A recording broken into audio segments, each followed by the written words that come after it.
হযরতে আনাস বিন মালিক রাদিয়াল্লাহু তাআলা আনহু থেকে হযরতে আনাস রাদিয়াল্লাহু তাআলা আনহু বলছেন, এটা ফল আসলে লেখাপড়া করে তারা কে লাইবে। হযরত আনাস রাদিয়াল্লাহু তাআলা ইরশাদ করছেন, আমরা মদিনা শরীফে রাসূল পাকের মজলিসে বসা ছিলাম, নবীর মজলিসের মধ্যে আমরা রাসূল পাকের মোয়ারে আরবে আগুন মদিনা শরীফের মধ্যে আসিলাম, বলছি আল্লাহ হাবিব সাল্লাল্লাহু আলাইহি ওয়াসাল্লাম আছে, মজলিস চলতেছে, সাহাবায়ে কেরাম রাসূল পাকের সামনে আছেন। হঠাৎ করে রাসূল পাকের উপর ওহী নাযিল শুরু হয়ে গেছে। মজলিসের মধ্যে আল্লাহ হাবিব সাল্লাল্লাহু আলাইহি ওয়াসাল্লাম বসে আছেন, হঠাৎ করে ওহী শুরু হয়ে গেছে। নবীর উপর যখন ওহী নাযিল শুরু হয় তখন নবীর অবস্থা একটু চেঞ্জ হয়ে যায়, হালত অন্যরকম হয়ে যায়। বুখারী শরীফের হাদিসের মধ্যে আছে, প্রথমেই একদম রাসূল পাক সাল্লাল্লাহু আলাইহি ওয়াসাল্লামের চেহারায় মোবারক দিয়ে প্রবল ঠান্ডার মৌসুমে, যখন মানুষ গরম কাপড় চোপড় পরেও মানুষ থাকতে কঠিন হয়, এই ধরনের পরিস্থিতিতে, এই ধরনের মৌসুমে আল্লাহর হাবিবের উপর যখন ওহী নাযিল হতো, নবীর চেহারায় মোবারক থেকে ঝরঝর করে ঘাম পড়ত।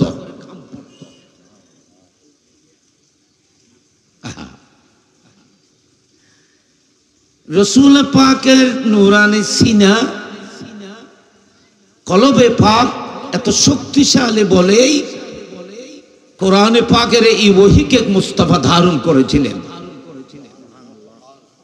নয়তো কোরআনের এই ধরনের কোন আয়াত, মনে করেন সূরা কৌসর, কোরআন শরীফের কোন সূরার ছোট আয়াতের ছোট আয়াত হন আদবের খেলাফ বলা হয়েছে কিতাবে, সেই জন্য সূরা কৌসরের মুখতসর গজ্জে ছোট ন কইকিয়া কোরআন শরীফের কোন আয়াত কোন সূরা জন্য ছোট ব্যবহার হবে না, বেয়াদবি হবে। কারণ কোন সূরা কোন আয়াত ছোট নাই, ইভেন ছোট সূরা এ ধরনের বলা মুফাসসিরিন کرام আদবের খেলাফ বলেছেন। অর্থাৎ ছোট শব্দ কোরআনের কোন আয়াত বা সূরার জন্য ইউজ হবে না।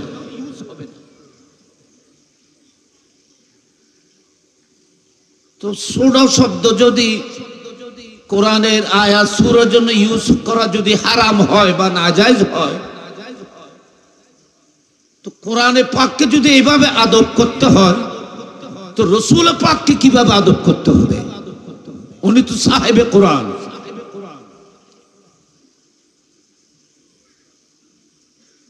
রাসূল পাককে সাংবাদিক বলা যাবে? কথা হয়ে গেল নাই, খেয়াল করছি। যে কোনো তথাকথিত গোস্তাখ, আমি মনে করি এরা কোরআন এবং হাদিস নিয়ে যথেষ্ট গবেষণা করে না। এলমের অভাবের কারণে এই ধরনের পরিস্থিতি হয়। এগুলো তো আমি বানিয়ে বলছি না, আমি তো কিতাবে পেয়ে বলতেছি, আমি তো এটা বানিয়ে বলছি না। রাসূল পাক সাল্লাল্লাহু আলাইহি ওয়াসাল্লামকে নাউযুবিল্লাহ সাংবাদিক কিভাবে বলা হবে? এটা এমন একটি শব্দ যে শব্দটি সাধারণ যে কোনো মানুষের জন্য ইউজ হয়। এই ধরনের শব্দ নবীর জন্য ব্যবহার করাকে কোরআনে পাক কমপ্লিট হারাম করেছেন। রাসূল পাক সাল্লাল্লাহু আলাইহি ওয়াসাল্লামের জন্য এমন শব্দ ব্যবহার করতে হবে যেগুলোর মধ্যে কোনো যোগ, কোন রকমের আয়াত সাধারণ মানুষের জন্য ব্যবহৃত হয়, এ ধরনের কোন শব্দ যেন মুস্তাফার জন্য ব্যবহার না হয়। কোরআন শরীফের আয়াতকে ছোট বলা যাবে না কোরআনের আয়াতের প্রতি সম্মানের কারণে। আর হাকিকত তো, বাস্তব তো সেটা যে কোরআনের কোনো আয়াত একটি শব্দও কোরআন শরীফের ছোট নাই, যেটু এগুলো আল্লাহর কালাম। আল্লাহর কালামের জন্য আল্লাহর কালামের কোনো শব্দকে ছোট বলা যাবে না, যেটা হেকারতান কাউকে বলা হয় এ ধরনের শব্দ কোরআনের আয়াতের জন্য বলা যাবে না। কোন নবীকে ছোট নবী বলা যাবে না। একবার নবী হলো তোর সিরিয়াল জিল্লা সেরি কোন নবীর ছোট নবী কোন যাবে না। আর নবী মানে কি সাংবাদিক নে? তাহলে বোঝা যাচ্ছে ওনার কাছে সে এলম নেই, সে নবীর তর্জমা জানে না, নবীর অনুবাদ জানে না। এই ধরনের মানুষের দ্বারা ইসলামের মধ্যে বিভ্রান্ত সৃষ্টি হচ্ছে। এরা গোস্তাখ বিয়াদব। আপনারা এদের কথাগুলো শুনবেন না, শুনলেও এগুলোর প্রতি আপনারা ঘৃণা প্রদর্শন করতে হবে। এটা আযাবুল ঈমান, এটা একটা আপনার ঈমানের দলিল। এমন কোন শব্দ রাসূল পাকের জন্য ব্যবহার হবে না, যেমন কি ধরেন রাসূল পাককে শুধু ইয়া মুহাম্মাদু বলে সম্বোধন করা নিয়ে উলামায়ে কেরামের মধ্যে তুমুল বিতর্ক হয়েছে, প্রচন্ড ইখতিলাফ। হালাকে মোহাম্মদ শব্দটি এমন শব্দ যে নবীকে মোহাম্মদ বললেও কোনো আইব নেই, কারণ মোহাম্মদ শব্দের অর্থই হলো সবচেয়ে বেশি প্রশংসিত। লফজ শব্দের অর্থই হলো কি? সবচেয়ে বেশি প্রশংসিত। ইয়া মুহাম্মদ মানি হে সবচেয়ে বেশি প্রশংসিত মহান ব্যক্তিত্ব। এখানে মোহাম্মদ লফজ বললেই তো কোনো আইব নেই, বেআইবকে মোহাম্মদ বলা হয়। সুবহানাল্লাহ বলেন না সবাই? যার মধ্যে কোনো আইব, কোনো দোষ, কোনো নুকস,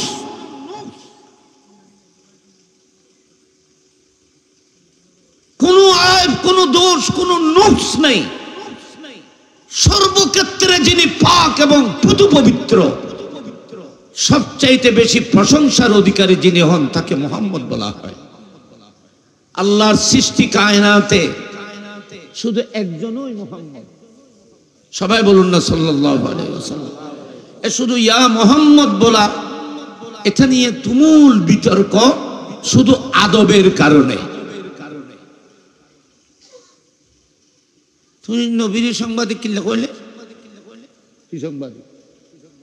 একথা তার কোনোদিন নমনি এনে আই খন্ন খন্ন হলে খদ্দ শুননি খজ খন্ন বলে রসুল নবী মানে বলে সাংবাদিক কই। দুঃখজনক ননা বাজি কত কেন ফিতনা করেন না নাই এখন খনকে কোনো জায়গা মেনে কোনো জায়গা মেনে খনকে লিখি না। এটা ক্ষুদ্র বর্তমান যুগের মধ্যে কিছু মানুষ কিছু বেয়াদব বের হয়েছে। এরা এই মোবাইল নামের একটি মিডিয়া বা এটা একটা লাইভ নামের এই মিডিয়াতে একটা ভাইরাল হওয়ার জন্য, টিকটকে আসার জন্য, এই ভাইরাল হওয়ার জন্য এই ধরনের একটি কথা বলে। তো তুমি ভাইরাল হওয়ার জন্য তুমি দুনিয়া করে দুনো জাহানকে তো চালিয়ে ফেলতে পারো না, এত বড় বিয়াদবি তো তুমি করতে পারো না।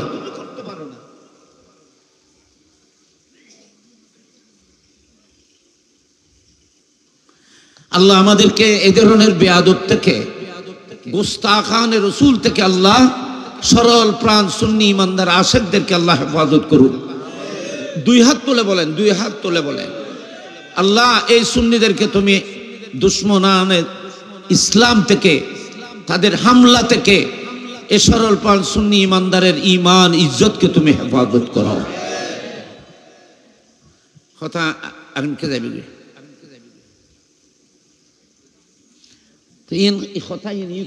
যেহেতু আমি যে সূরাটি তেলাওয়াত করেছি, আমরা স্বাভাবিক আলোচনার মধ্যে আমরা বলি হয়তো কোরআন শরীফের মধ্যে সবচাইতে ছোট সূরা সূরাতুল কাউসার। তো আমি আজকে আপনাদের সামনে এটা ক্লিয়ার করেছি যে এটাকে ছোট বলা যাবে না, এটা আদবের খেলাফ। এটা একটা জানার বিষয়, কিন্তু হয়তো এটা আমরা না জানার কারণে এটা বলেছি, অনেক বলেছি আমরা। আমিও এটা কিতাবে পাওয়ার আগে আমিও বলেছি এটা শুধু শুধু আমার রেকর্ড যদি চান আপনারা অতীতের, হয়তো আমিও কোনো সময় এটা কারণ শুরু হয়ে, কিন্তু আমি তো এই মশলা পাইনি। পাওয়ার পরে তাহাকে দেখার পরে তখন বুঝতে পেরেছি যে আল্লাহর কালাম একটি শব্দ হলেও এই শব্দকে ছোট শব্দ ব্যবহার করা যাবে না, যেহেতু এটা আল্লাহর কালাম। কালামুল মুলুকে মুলুকুল কালাম, কালামুল মুলুকে মুলুকুল কালাম। আল্লাহর কালাম যেহেতু আল্লাহর কালাম, আল্লাহ যেমন মহান, মহান প্রভুর কালাম মহান। একটু বড় করে বলুন না সুবহানাল্লাহ। এই আকীদা জান নাকি আর কথা কয় আর বাজিউল ইমিদি আলেমল আছে জানতে বালালা কেন খেয়াল করো আরা নহইওয়া ইনতে একবার স্বাভাবিক ব্যাগুন কই কি হযে নূহ আলাইহিস সালামে কওমুল্লে বদদুয়া গজি নহই নামাতে ইতরা আন বাদ দেন আর নূহ আলাইহিস সালাম কোরআন শরীফের মধ্যে কওমুল্লে কি গজি বদদুয়া গজি আন নবী কাফরুল্লাহ লাই বদদুয়া গজি নাউযুবিল্লাহ। এখন এখন এই যে এখানে আয় আর আলেম ওলামা দৃষ্টি আকর্ষণ করে অনেক জ্ঞানীয় এখানে মনে রাখেন বাজে ইন বড় গুরুত্বপূর্ণ আলোচনা এখানে খেয়াল করো। এখন রসুল পাকের নবী যেমন বেআয়, নবীল যেমন মাসুম, নবীলের কোনো খামো আইবদার নেই। নবীলের কোনো খামো কি দোষ থেকে মুক্ত, বেআয়। কারণ নবীরা মাসুম কিভাবে হলেন? নির্দোষ কাজের বিনিময়ে, ভুল থেকে মুক্তির কারণে, গুনাহ থেকে সম্পূর্ণরূপে পাক পবিত্র হওয়ার কারণেই তো নবীগণ মাসুম। আপনারা বলেন দোয়া যদি নবীর হয় বদ কিভাবে হবে? বদমানি তো খারাপ। বদমানি কি আর এখন মানুষের মেজে গালি না দেয় কি কয় সবকে গালি দিও বদ কই গালি দিও ওরা যে দিবে কোন আমি মে আই কোন তুমি কোন না।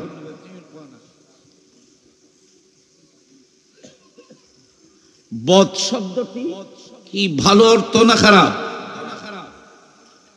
আর বাজিয়ল নমাতিল আর ফল নমাতের বদ শব্দ কি শব্দ ভালো শব্দ না খারাপ?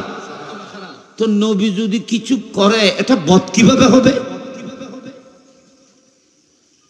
আয় থাকি কেন ফাজ্জি কিতাব পরে এই শোন এতলাই স্টাডি বহুত বড় জিনিস বাজি, কিন্তু বহুত সময় খোঁজা নবী বদদুয়া গজি হ্যাঁ, তারপরে নূহ আলাইহিস সালামের বদদুয়া গজি।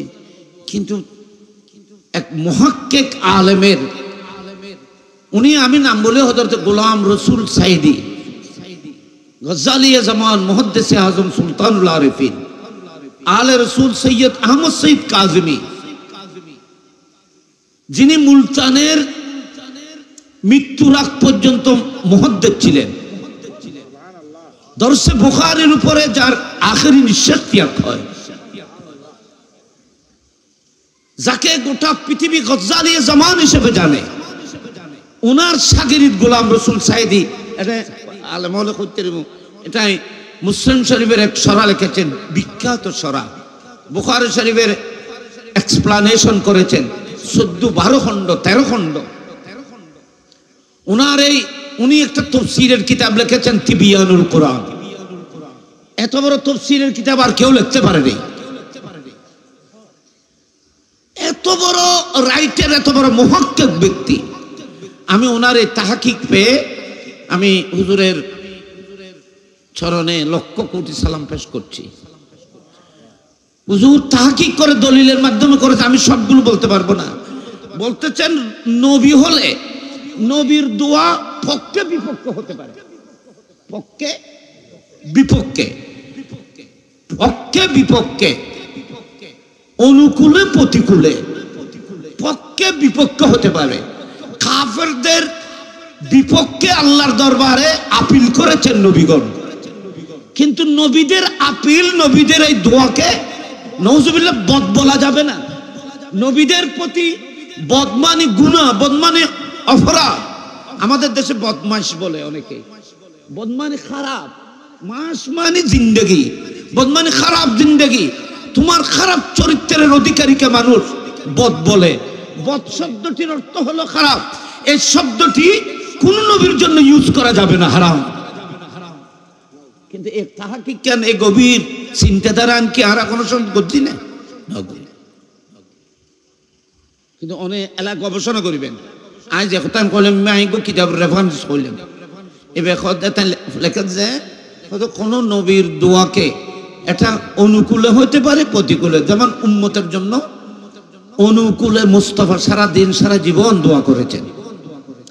কাফেরদের বিরুদ্ধে যেগুলো করেছেন এগুলো বদ নয়, তাদের বিপক্ষে তাদের শাস্তির জন্য আল্লাহর দরবারে আবেদন করেছেন। নবীদের যে কাজটি এটা কোনোদিন বদ হতে পারে না, খারাপ হতে পারে না।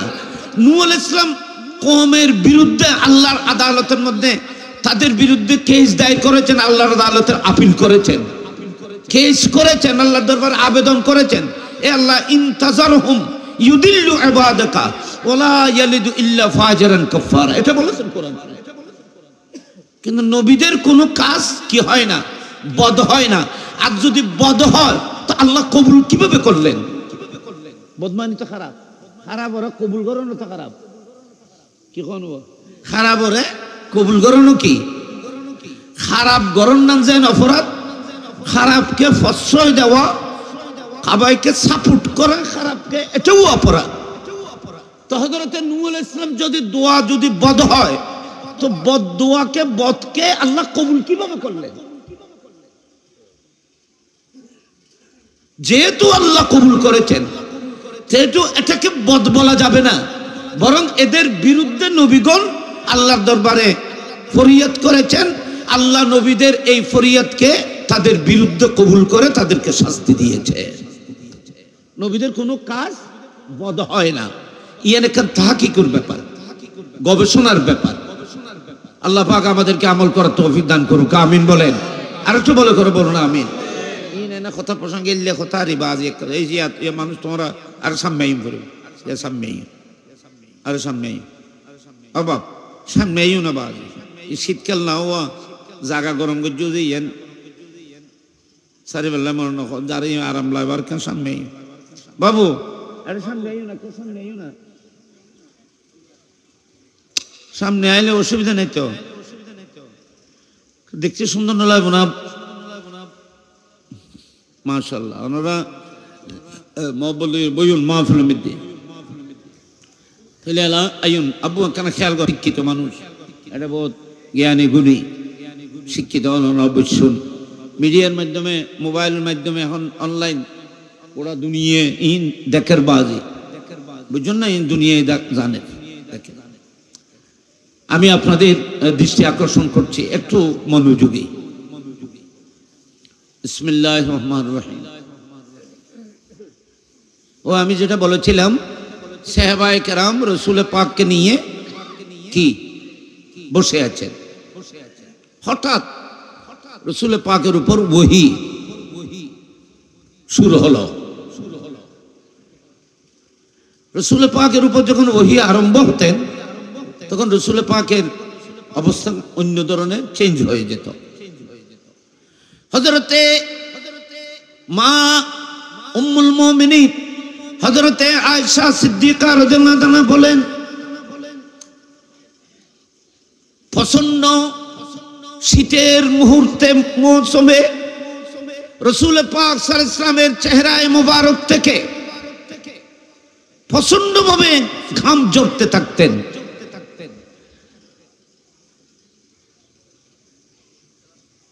ওহীর কারণে, কারণ ওহী এত ওজনী ছিল, ওহী এত শক্তিশালী নূরি পাওয়ার ছিল, মুস্তাফার কলবে মুবারক এটাকে সহ্য করতেন। খুদ কোরআন শরীফ বলতেছেন, আপনারা জানেন সবাই, লাউ আনজালনা হাযাল কুরআন আলা জাবালিন কোরআনের কোন আয়াত যদি কোন পাহাড়ে নাযিল হতো তাহলে পাহাড় ধাক্কা কোরআনের সম্মান তাজিমের ভয়ে কোরআনের ভয়ে পাহাড় একটির সাথে আরেকটা ধাক্কা লেগে ভয়ে মাটি হয়ে বালু হয়ে যেত। অর্থাৎ কোরআনকে বহন করার ক্ষমতা পাহাড়ের উপর ছিল না, সেই কোরআন মুস্তাফার কলবে পাকে বহন করেছিলেন। নবী যদি রাসূল পাক যদি পৃথিবীতে না আসতেন তাহলে আমরা 30 পারা কোরআন তো দূরের কথা একটি আয়াতও পেতাম না। কারণ এই উগ্র আয়াত লইয়া তো কেউ নেই, লইবার মতো ক্ষমতা তো কেউ তো নওয়াছিল। একথা কি আপনারা আমরা কোনদিন চিন্তা করেছি? আপনি কোরআন শরীফ তেলাওয়াত করতেছেন, নূরানি মাদ্রাসা দিয়েছেন, এখানে কোনোদিন নবীর মিলাদ করেন না, রাসূল পাকের কোনো আলোচনা করেন না। আপনি মাদ্রাসার মধ্যে নূরানি মাদ্রাসায় ছেলেদেরকে ছাত্রদেরকে আপনি কোরআন শরীফ তেলাওয়াত পড়াচ্ছেন, আপনি কি কোনো সময় চিন্তা করেছেন এই 30 পারা কোরআন তো দূরের কথা, একটি আয়াত মুস্তাফা যদি পৃথিবীতে না আসতেন, কোরআন শরীফে একটি আয়াতও তো পৃথিবীতে আসতো না, একটি আয়াত পৃথিবীর মধ্যে আসতো না। কিভাবে আসবে?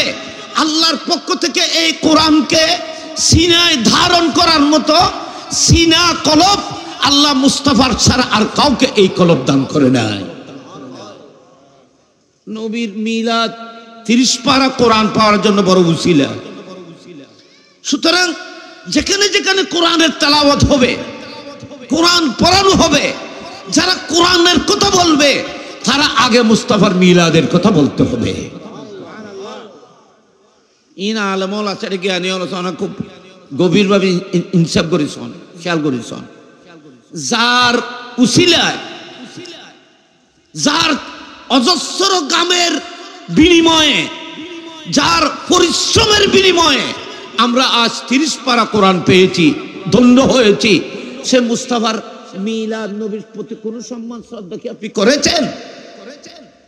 সেই নবীর মিলাদ সম্পর্কে আপনি কোনো ভূমিকা রেখেছেন? সেই নবীর মিলাদ না হলে আপনি 30 পারা কোরআন কিভাবে পেতেন? কোরআন কি আপনার ঘরে এসেছে না আমার ঘরে এসেছে? কোরআন কি পাহাড়ে এসেছে না মক্কায় এসেছে না মদিনায় এসেছে? কোরআন কোথাও আসে নাই, কোরআন মুস্তাফার কলবে এসেছে, সিনা মুবারকে এসেছিল।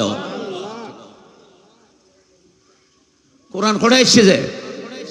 নবী সিনাতে এসেছে কোরআন। হিজরতের আগে যেই কোরআন মক্কি হয়, যে হিজরতের আগে হলে মক্কি, হিজরতের পরে হলে এগুলোকে মদনী বলা হয়। মক্কার তালে মক্কি আন্ন, মদিনার তালে মদনী আন্ন।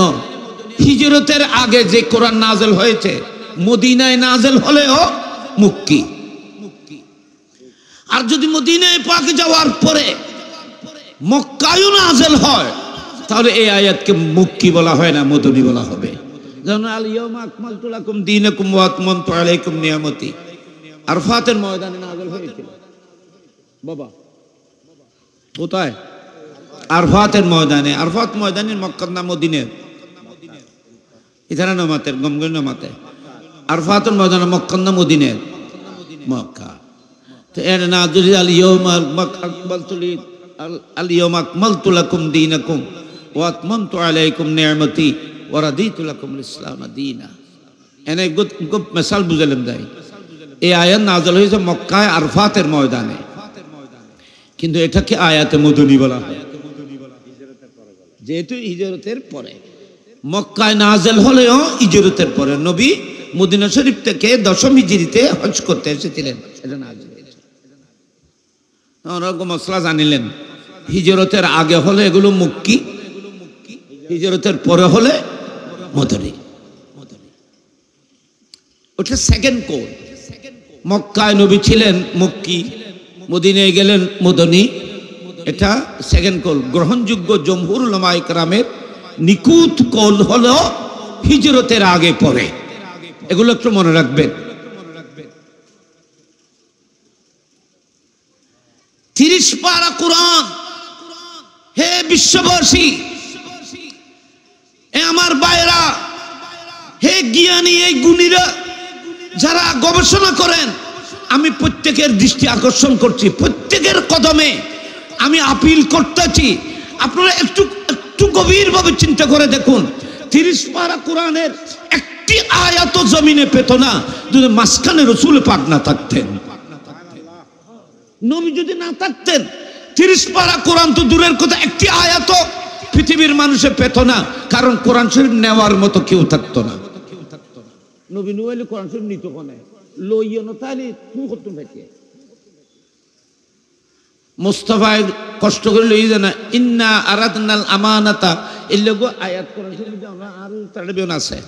এবার অর্থ মুফাসসিরিন কারণ এটাও বলেছেন, ইন্না আরাদনাল আমানাতা আলাস সামাওয়াতি ওয়াল আরদি ওয়াল জিবাল ফাআবাইনা আইয়াহমিলনাহা ওয়া আসফাকনা মিনহা ওয়া হামালাহাল ইনসান। ইবনে ইনসান মানে রাসূল পাক। আল্লাহ বলতেছেন, আমি আমার এই কোরআন, এই আমানত আমি সাতম আসমানকে দেওয়ার জন্য চেয়েছিলাম। আসমান বলতেছে আমি পারবো না, অর্থাৎ আমি নিতেও স্বীকার করে নেই, অপারগতা বলেছেন, খৌফ করেছেন।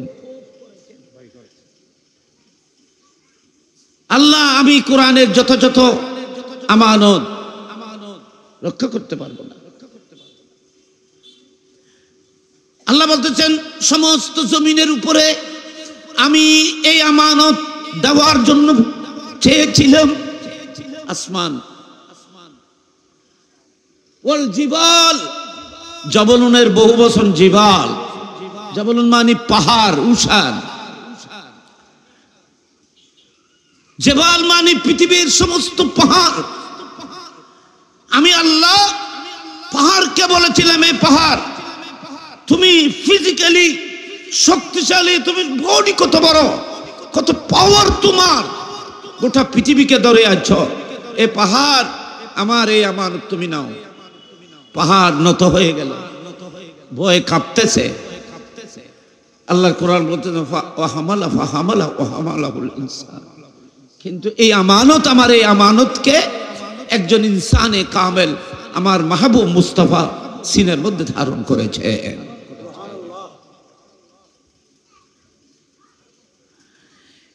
সম্মানিত হাজিরিন, যারা 30 পারা কোরআনের অনুসরণ করবে, যারা কোরআনের পক্ষে কথা বলবে, যারা কোরআনকে ধারণ করবে, যারা কোরআনকে পেয়ে গৌরবান্বিত, তাদেরকে বুঝতে হবে এই কোরআনের পিছনে মুস্তাফার মিলাদ অবশ্যই আমাদেরকে স্মরণ করতে হবে।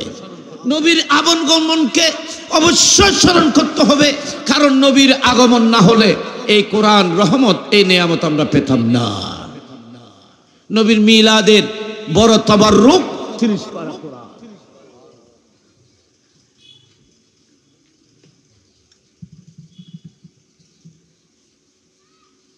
ও আই এনেকান মশলা কই আর বাজি এখান খেয়াল করছো।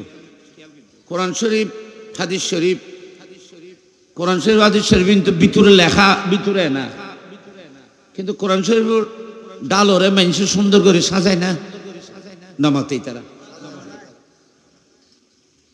ডালরে সুন্দর। আমি মক্কা শরীফের মধ্যে একটি কোরআন দেখেছি, সেই কোরআন শরীফ ঢালকে স্বর্ণ দিয়ে বানানো হয়েছে। কোরআন শরীফ লেখাগুলো স্বর্ণের পানি দিয়ে, এই কোরআন সৌদি সরকার কারোর কাছে বিক্রি করবে না। কোরআনের ঢাল, কোরআনের সবকিছুকে এত সুন্দর করে স্বর্ণ দিয়ে এত সুন্দর করে বাইন্ডিং করেছে, দেখার মতো। আপনারা আমার একটু মনোযোগী আপনাদের দৃষ্টি আকর্ষণ করছি। এত সুন্দর করে কোরআন, যেমন লাইব্রেরিতে আমরা জানি, লাইব্রেরিতে যখন যাই তখন কোরআন শরীফ বা বিভিন্ন কিতাব বড় সুন্দর করে বাইন্ডিং করে না নামাতে, কোরআন শরীফ বা এত সুন্দর করে বাইন্ডিং করে উপস্থাপন কিনলে করতে যায়, আকর্ষণে গেল। অনেকে কই না কোরআন শরীফ এলে করে সুন্দর করে সাজান না, জায়েজ নেই। কোরআন শরীফের আয়াত, ভিতরে আয়াত আছে যে আয়াত সারি কিনে দিই, ফাতামির দিই, ফুল তুলে দিই, চাইও না আমরা শুধু এনে কাগজ লিখে দিলে ন কোরআন শরীফ সারিকিনে দিই সুন্দর করে ফুল দিই বিভিন্ন রকমের নকশা দিয়ে তো কোরআন শরীফ গুলো লেখা হয়েছে কি ক্যালিগ্রাফি ইংরেজি থর ইবে দিয়ে সুন্দর করে কোরআন শরীফ সিস্টেমে দিয়ে সুন্দর করে সাজিয়ে তো কোরআন শরীফ তো মাঝখানে লেখা আলহামদুলিল্লাহ রাব্বিল আলামিন আর রহমানুর রহিম কিন্তু এই সূরাটি লেখার চতুর্দিকে কত অলংকার দিয়ে সাজানো হয়েছে ফুল দিয়ে সাজানো হয়েছে এটাকে কেউ বেদাত বলবে না মাতেই তারা ও কোরআন শরীফের আয়াত এত ফুল কেন দিয়েছ তো উনি উত্তর কি দেবে উনি বলবে আমি কোরআন শরীফের সূরাকে সম্মান করেছি সুবহানাল্লাহ আমি কোরআনের সূরাকে সম্মান করার জন্য আমি আমার কলমের শক্তি দিয়ে সেইভাবে ফুল অঙ্কন করে আমি কোরআনের আয়াতের প্রতি সম্মান প্রদর্শন করেছি এটা যদি বেদাত না হয় তো আপনারা বলেন সাহেবে কোরআন যিনি না আসলে পৃথিবী হতো না যিনি না আসলে 30 পারা কোরআন পৃথিবীতে আসতো না সেই নবীর মাহফিলকে লাইটিং করে সাজানো হলে বেদাত কেন হবে তো কোরআন শরীফের আয়াতকে তুমি কেন সাজাইছো কোরআনের আয়াতকে কোরআনকে সাজাইলে যেমন কোরআনের তাজিম হয় অনুরূপ মুস্তাফার মাহফিলকে সাজাইলে মুস্তাফার তাজিম হয় বড় করে বলো না সুবহানাল্লাহ এগুলো বুঝার বিষয় দলিল দিলে কি দূরে বহুত ফরজ চিন্তা করি বেজে আগে আগে চিন্তা করো মুসৈদুর সুন্দর করে তারা সাজাই না নাও সাজায় নবীর মিলাদ নগরে যে লাইটিং প্যান্ডেলিং নগরে যে ইতারাও মুসৈদুরে মিনারা বানাইরা সাজাই না নাও সাজায় কত সুন্দর করে উপস্থাপন করেছেন প্রশ্ন হলো এগুলোর নাম তো মসজিদ না মসজিদ তো সজিদা করার নাম একটা মাঠের মধ্যে খোলা আকাশের নিচে একটা গাছের নিচে একটা খোলা ময়দানে সবাই মিলে যখন নামাজ পড়বে একটা কাপড় দিয়ে ঘেরো দিয়ে কেউ না দিলেও যদি কেউ কোনো জায়গাকে নির্ধারিত করে নামাজ পড়ে এটা মসজিদ হয়ে গেল ওয়ালের নাম তো মসজিদ না নকশনেগারের নাম তো মসজিদ না সুন্দর করে সাজানো মোজাইক করা কার্পেটিং করার নাম তো মসজিদ না বাবা মসজিদ তো যেখানে সজিদা করা হয় তাকে বলা হয় মসজিদ তো আপনি সজিদার জায়গাকে মুসল্লিদের সম্মানের জন্য মসজিদকে মিনারা করেছো আল্লাহর ঘরকে সুন্দর করার জন্য মিনারা করেছো এটাকে কেউ বেদাত বলে না এটাকে সবাই গ্রহণ করেছো তো মসজিদ পৃথিবীতে হতো না এ সুন্দর কার্পেটিং হতো না নামাজই হতো না নবী না আসলে সেই রাসূল পাকের মাহফিলে মিলাদ সাজানো গুছানো গেলে আপনি বেদাত কেন বলেন মসজিদকে সুন্দর করে উপস্থাপন করা কোন কিতাবে আছে কোন কোরআন হাদিসে দেখাইতে পারবেন আমি ফতোয়ার মধ্যে কিতাবের মধ্যে দেখেছি মসজিদকে বেশি সুন্দর করা বেদাত কারণ মানুষ আল্লাহর ইবাদতের দিকে খেয়াল করবে না নকশনেগারের দিকে খেয়াল করবে কিন্তু এই বেদাত ইয়েনরে সারা দুনিয়ার মানুষ গ্রহণ করছে কিয়া হয়েছে না আমাদের ঘরকে যখন সুন্দর করে সাজাই আল্লাহর ঘরকে তার চাইতে বেশি সুন্দর করে সাজাইতে হবে এটা এক এক দৃষ্টিভঙ্গি এটাগুলো তো বেদাত বলা হয় না শুধু নবীর জন্য কিছু করলে অনেকের জ্বলে নবীর জন্য যদি কিছু করা হয় অনেকে সহ্য করতে পারে না তাহলে বোঝা যাচ্ছে নবীর প্রতি তাদের যথাযথ মহব্বত ভালোবাসা নাই আর যারা নবীর প্রেমিক এরা বলতেছে আমরা যা কিছু করেছি এটা তো আমরা আমাদের তৌফিক মোতাবেক সামান্য করেছি মুস্তাফার মাহফিল তো আরশের উপর করা উচিত ছিল লক্ষ কোটি তারার মতো তারা দিয়ে মাহফিলকে সাজাইলে তো মুস্তাফার মাহফিলের যথাযথ ইজ্জত হবে না সুবহানাল্লাহ বলেন না সবাই ইয়েনে না আসল কথা আশেকের কথা তো ইয়েন আশেক প্রেমিকরা বলতেছে আমরা যা করেছি এগুলো কিচ্ছু না মুস্তাফার চরণে নবীর কদমের মধ্যে এগুলো কিছুই না কথা প্রসঙ্গ আই কথা কে কইলাম যে তোমরা ঋণের কথা কম পড়ে বহুত কে ঋণ লইলে বহুত দইলে কথা কয় ওদিকে দুঃখ পয়সা খরচ কিলো দুঃখ পয়সা খরচ ন করে খুশি বেন জমা দিতে যায় আই বহুতবার ওনারা এনে কই বহুত জায়গা মধ্যে কই কিয়ামতের দিন প্রত্যেক মানুষের আমল যেভাবে যেভাবে করেছেন সেইভাবে উপস্থাপিত হবে ফামান ইয়ামাল মিসকালা যাররাতিন খায়রান ইয়ারা। আপনার কোরআন শরীফ একটু গভীরভাবে দেখেন। আল্লাহ কোরআন বলতেছেন তুমি দুনিয়ার মধ্যে আমল যেভাবে করো, নামাজ কিভাবে পড়েছ, কোন ধরনের মুসল্লায় দাঁড়িয়েছ, কোথায় দাঁড়িয়েছ, কোন দিকে দাঁড়িয়েছ, সবগুলো কিয়ামতের ময়দানে আপনাকে নকশা করে দেখানো হবে। তাহলে বোঝা যাচ্ছে আপনি নামাজ কিভাবে পড়তেছেন, কোন ধরনের টুপি আপনার মাথায় ছিল, টুপি ছিল কি ছিল না, কিভাবে তুমি নামাজ পড়েছ, এগুলোকে আল্লাহ পাক ভিডিও করতেছে, রেকর্ড করে কিয়ামতের ময়দানে রাখবে, আপনার সামনে এগুলো দেখানো হবে। তো মানুষের জীবনের প্রত্যেকটি আমল যদি আল্লাহর দরবারে রেকর্ড হয়, তো আপনাদের মুস্তাফার প্রেমে যে মাহফিল করেছেন, লাইটিং প্যান্ডেলিং করেছেন, সুন্দর করে সাজগুজ করেছেন, এগুলো আল্লাহর দরবার মধ্যে রেকর্ড হবে। কাল কিয়ামতের ময়দানে মাহশর আপনাদের এই মাহফিলকে উপস্থাপন করা হবে।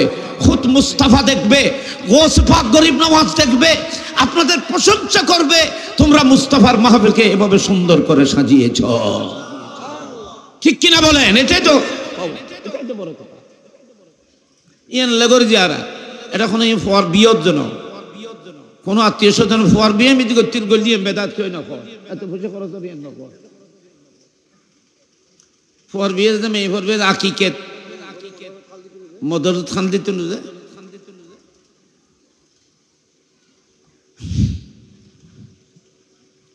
আচ্ছা যাই হোক, আমি এমনি প্রসঙ্গে বললাম, আপনাদের মেমোরির মধ্যে একটা সামান্য জিনিস ঢুকিয়ে দিতে চাইছি, চেষ্টা করেছি।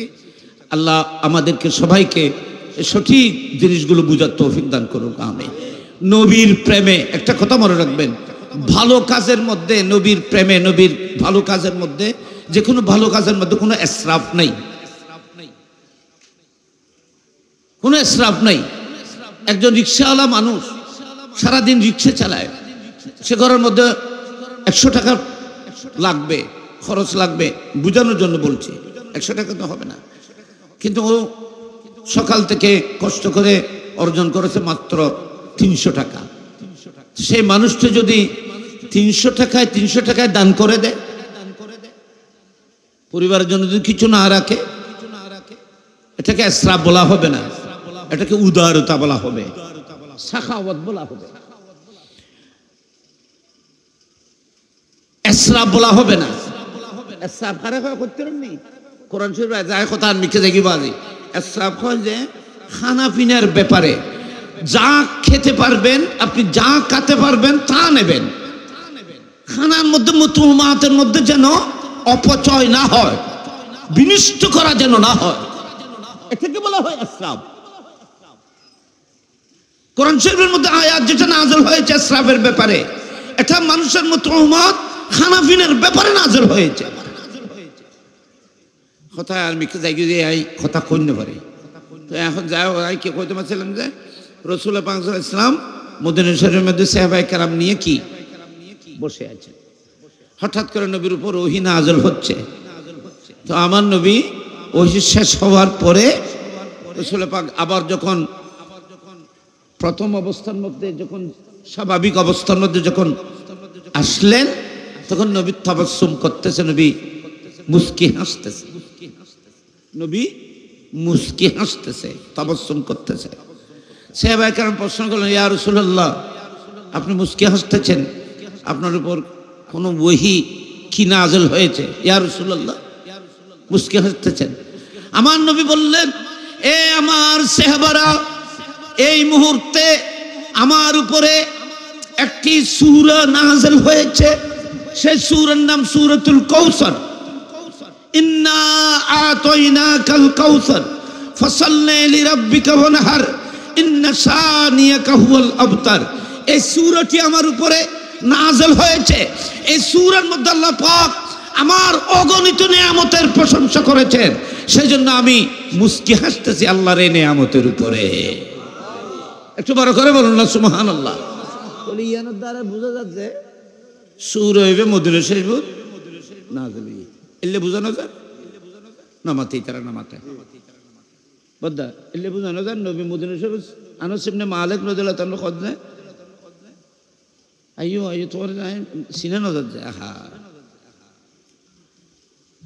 তো এই মদিনা শরীফ মধ্যে এই ঘটনা ঘটছে তাহলে সুর ঘটনা আজলই বাবা আর ফল এটার মাদ্রাসার ফল মারলা মদিনা শরীফ না আজলি তারা মক্কি কই যাবার তার মনসুর কই যায় খুব যারা মক্কি কইলেম বুঝে নাই বেরে মদনী খর এই হিসেবে বেরে কোন কোন আলেম বেরে কি কই যায় মদনী ইয়া এই ফল যে মক্কি কই এলা ইয়ানোর দলিল ন এবার যে মক্কি সুর ইয়ানোর কার দলিল ন এই আয়াতের দ্বারা আবার দুনোর সমাধানও ওনার কাছে পেশ করি তারপর কথা কই ওরা কনসে আন নবী মেরাজত গই না আর নবী মেরাজত গই না বাবা এই মাশাআল্লাহ তো মেরাজ में দিকে রাসূল পাক মক্কা কালীন জিন্দেগিতে গিয়েছিলেন না মদিনার জিন্দেগিতে হিজরতের আগে না পরে এই আবার নামাতে রাসূল পাক সাল্লাল্লাহু আলাইহি ওয়াসাল্লাম মেরাজ হিজরতের আগে হিজরতের আগে মক্কা থেকে মেরাজ হতই মক্কায় মুআজ্জামাত হিজরতের প্রায় 1.5 বছর আগে মেরাজ হয় 1.5 বছর আগে মেরাজ হয় কথা কেন খেয়াল করছো বাবা মক্কায় মুআজ্জামাত থেকে মদিনায় পাকে হিজরতের 1.5 বছর আগে জশ্নে মেরাজুন নবী অনুষ্ঠিত হয় সাল্লাল্লাহু আলাইহি ওয়াসাল্লাম আল্লাহ পাক আল্লাহর হাবিবকে এই পৃথিবী থেকে ধরাধাম থেকে লামকানে আল্লাহর দিদারের মধ্যে নিয়ে গিয়েছিলেন মেরাজ সে মেরাজের মধ্যে আমার নবী বলতেছেন আল্লাহ পাক রব্বুল আলামিন আমাকে আনুষ্ঠানিকভাবে সবকিছু দেখানোর বিষয়ে আমাকে 8টি জান্নাত পরিদর্শনের জন্য আল্লাহ পাক আমাকে জান্নাতে নিয়ে গেলেন নবীর ঘটনা আগেই আর ওনারা জান্নাতি দেখুম যে দুনিয়াতে জন্ম সরে আসন্ন সরর পরে কিয়ামতের পরে হিসাব নিকাশের পরে কিন্তু আল্লাহ পাক আমাদের প্রিয় নবী মুস্তাফাকে এই হীন হায়াতে এখনো রাসূল পাক সাল্লাল্লাহু আলাইহি ওয়াসাল্লাম ইন্তেকাল করে নাই পর্দা করে নাই রাসূল পাককে এই জিসম পাক সশরীরে আল্লাহ পাক মেরাজে নিয়ে গেছেন লামকানে নিয়ে গেছেন এবং জান্নাতের মধ্যে মুস্তাফাকে পরিদর্শনের জন্য মাহবুব আপনি উম্মতকে যে জান্নাতের বেশারত দেবেন সমস্ত নবীগণ জান্নাত না দেখে বলতেছে জান্নাতের কথা আপনি জান্নাতকে দেখে যান কেমন জান্নাত আমি আপনার উম্মতের জন্য তৈরি করেছি সুবহানাল্লাহ অনেক সাইজন নবীর দেখাইবেন লাই আল্লাহ পাক রব্বুল আলামিন জান্নাতে নবীর ঢুকাই ইবা হাদিস শরীফ বুখারী মুসলিম সমস্ত হাদিস বেগুনা নবুত তারাতুন সুন্নাত আমার নবী ইরশাদ করছেন আমি জান্নাতের মধ্যে ঢুকলাম জান্নাতে ঢুকে আমি তো অনেক কিছু দেখেছি সবচাইতে বড় নিয়ামত দেখেছি আমি এখানে একটা কৌসর দেখেছি হৌস দেখেছি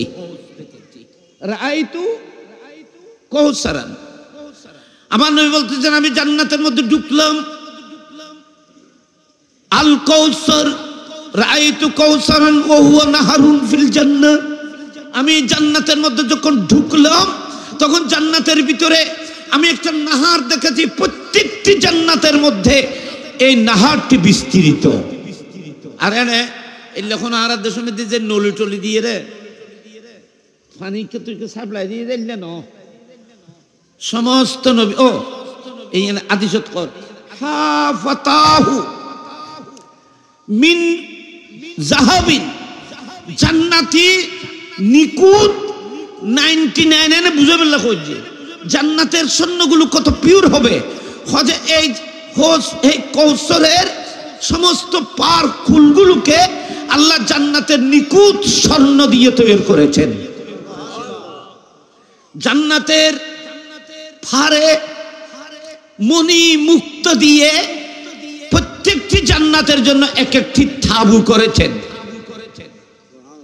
এটা ভিতর ইবে যাইবি আই ইবে তেরা জন যাইবো তুই কে যাও না আর কেরিকে করিব ইউ আর এটা কোনো ঠেলাঠেলি ধাক্কা ধাক্কি নেই যত মানুষ জান্নাতে যাবে সমস্ত জান্নাতীদের জন্য আপন আপন নামে আল্লাহ পাক মণিমুক্ত দিয়ে গুম্বদ তৈরি করেছেন, এখানে বালাখানা তৈরি করেছেন, ওখানে বসবে, ওখানে আনন্দ করবে, যখন ইচ্ছে হবে তখন কৌশল থেকে শরবত পান করবেন।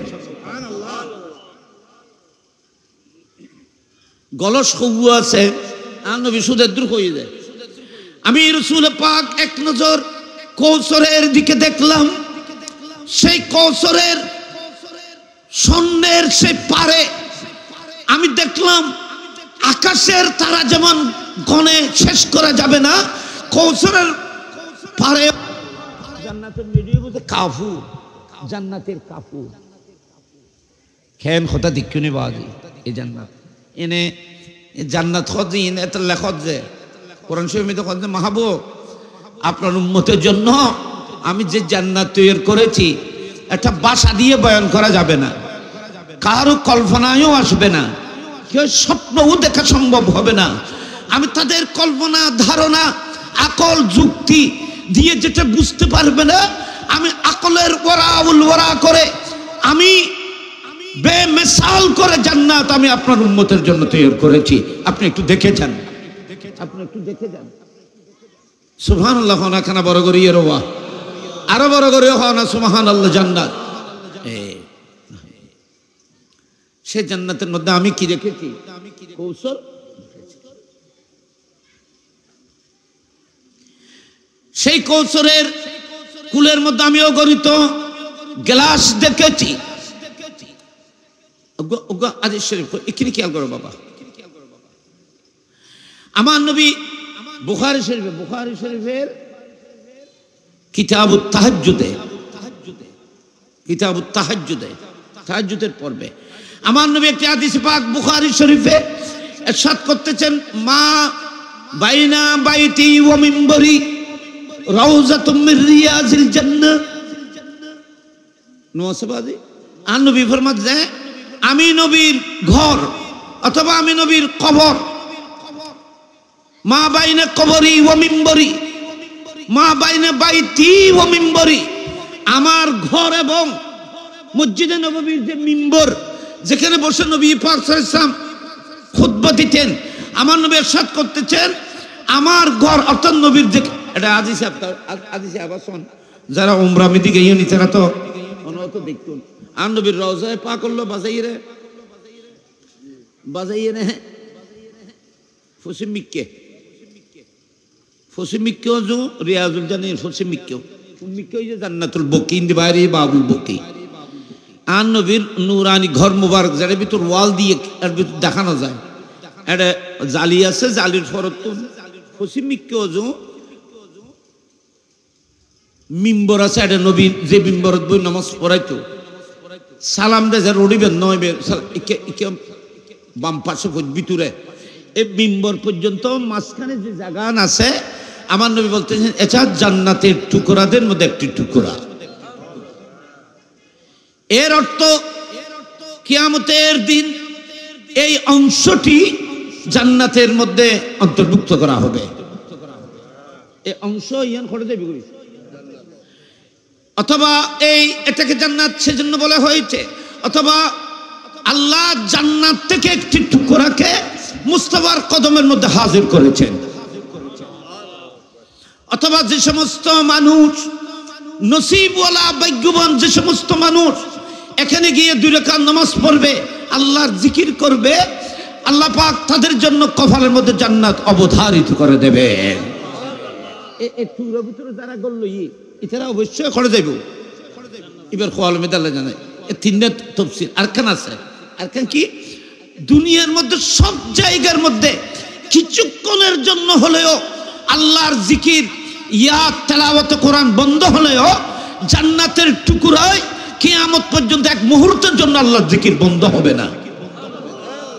জান্নাতের টুকরায় এমনি রাত দিন 24 ঘন্টা জিকির চলেন না, এটা হাদিসে আপনারা নওছানা বাজি এটা গোল্লে বেলা বুঝলে জায়গা মানুষ আর এটা রাত দিন 24 ঘন্টা জিকির চলে। বাবা একখান কথা খেয়াল করিবে, কিতাবের মধ্যে লেখা যে ইয়ান সব সময় জিকির চলে, এক মুহূর্তের জন্য এটা জিকির থেকে বন্ধ হয় না বলে জিকিরের মজলিসকে আল্লাহ জান্নাতের টুকরা বলেছেন। হাদিসে পাকের মধ্যে, সহিহ হাদিসে পাকের মধ্যে আছে, আমার নবী ইরশাদ করেছেন, ইজা মাররতুম বিরিয়াজিল জান্নাহ ফারতাউ। এ আমার উম্মত, যদি কোনো রাস্তা দিয়ে চলার পথে তোমরা যদি কোথাও জান্নাতের বাগান যদি দেখতে পাও, তাহলে তোমরা চলে যেও না, জান্নাতের বাগানে ঢুকে কিছু জান্নাতের নিয়ামত ভক্ষণ করে যাবে, কিছু অংশ নিয়ে যাবে। সাহাবায়ে কেরাম প্রশ্ন করলেন, ইয়া রাসূলুল্লাহ, পৃথিবীর রাস্তা দিয়ে হাঁটার সময় আমরা জান্নাত কোথায় দেখব, কোথায় পাবো? আমার নবী বললেন, জান্নাত, পৃথিবীর মধ্যে জান্নাত কোনটা জানো? হালকাতু জিকিরে। অর্থাৎ যেখানে আল্লাহর জিকির চলতেছে, দরুদ ও সালাম চলতেছে, এই নূরানি মাহফিলটাকে মুস্তাফা জান্নাতের টুকরা বলেছেন। আপনারা যারা মাহফিলে এসে বসেছেন, আপনারা জান্নাতের টুকরার মধ্যে এসে বসেছে।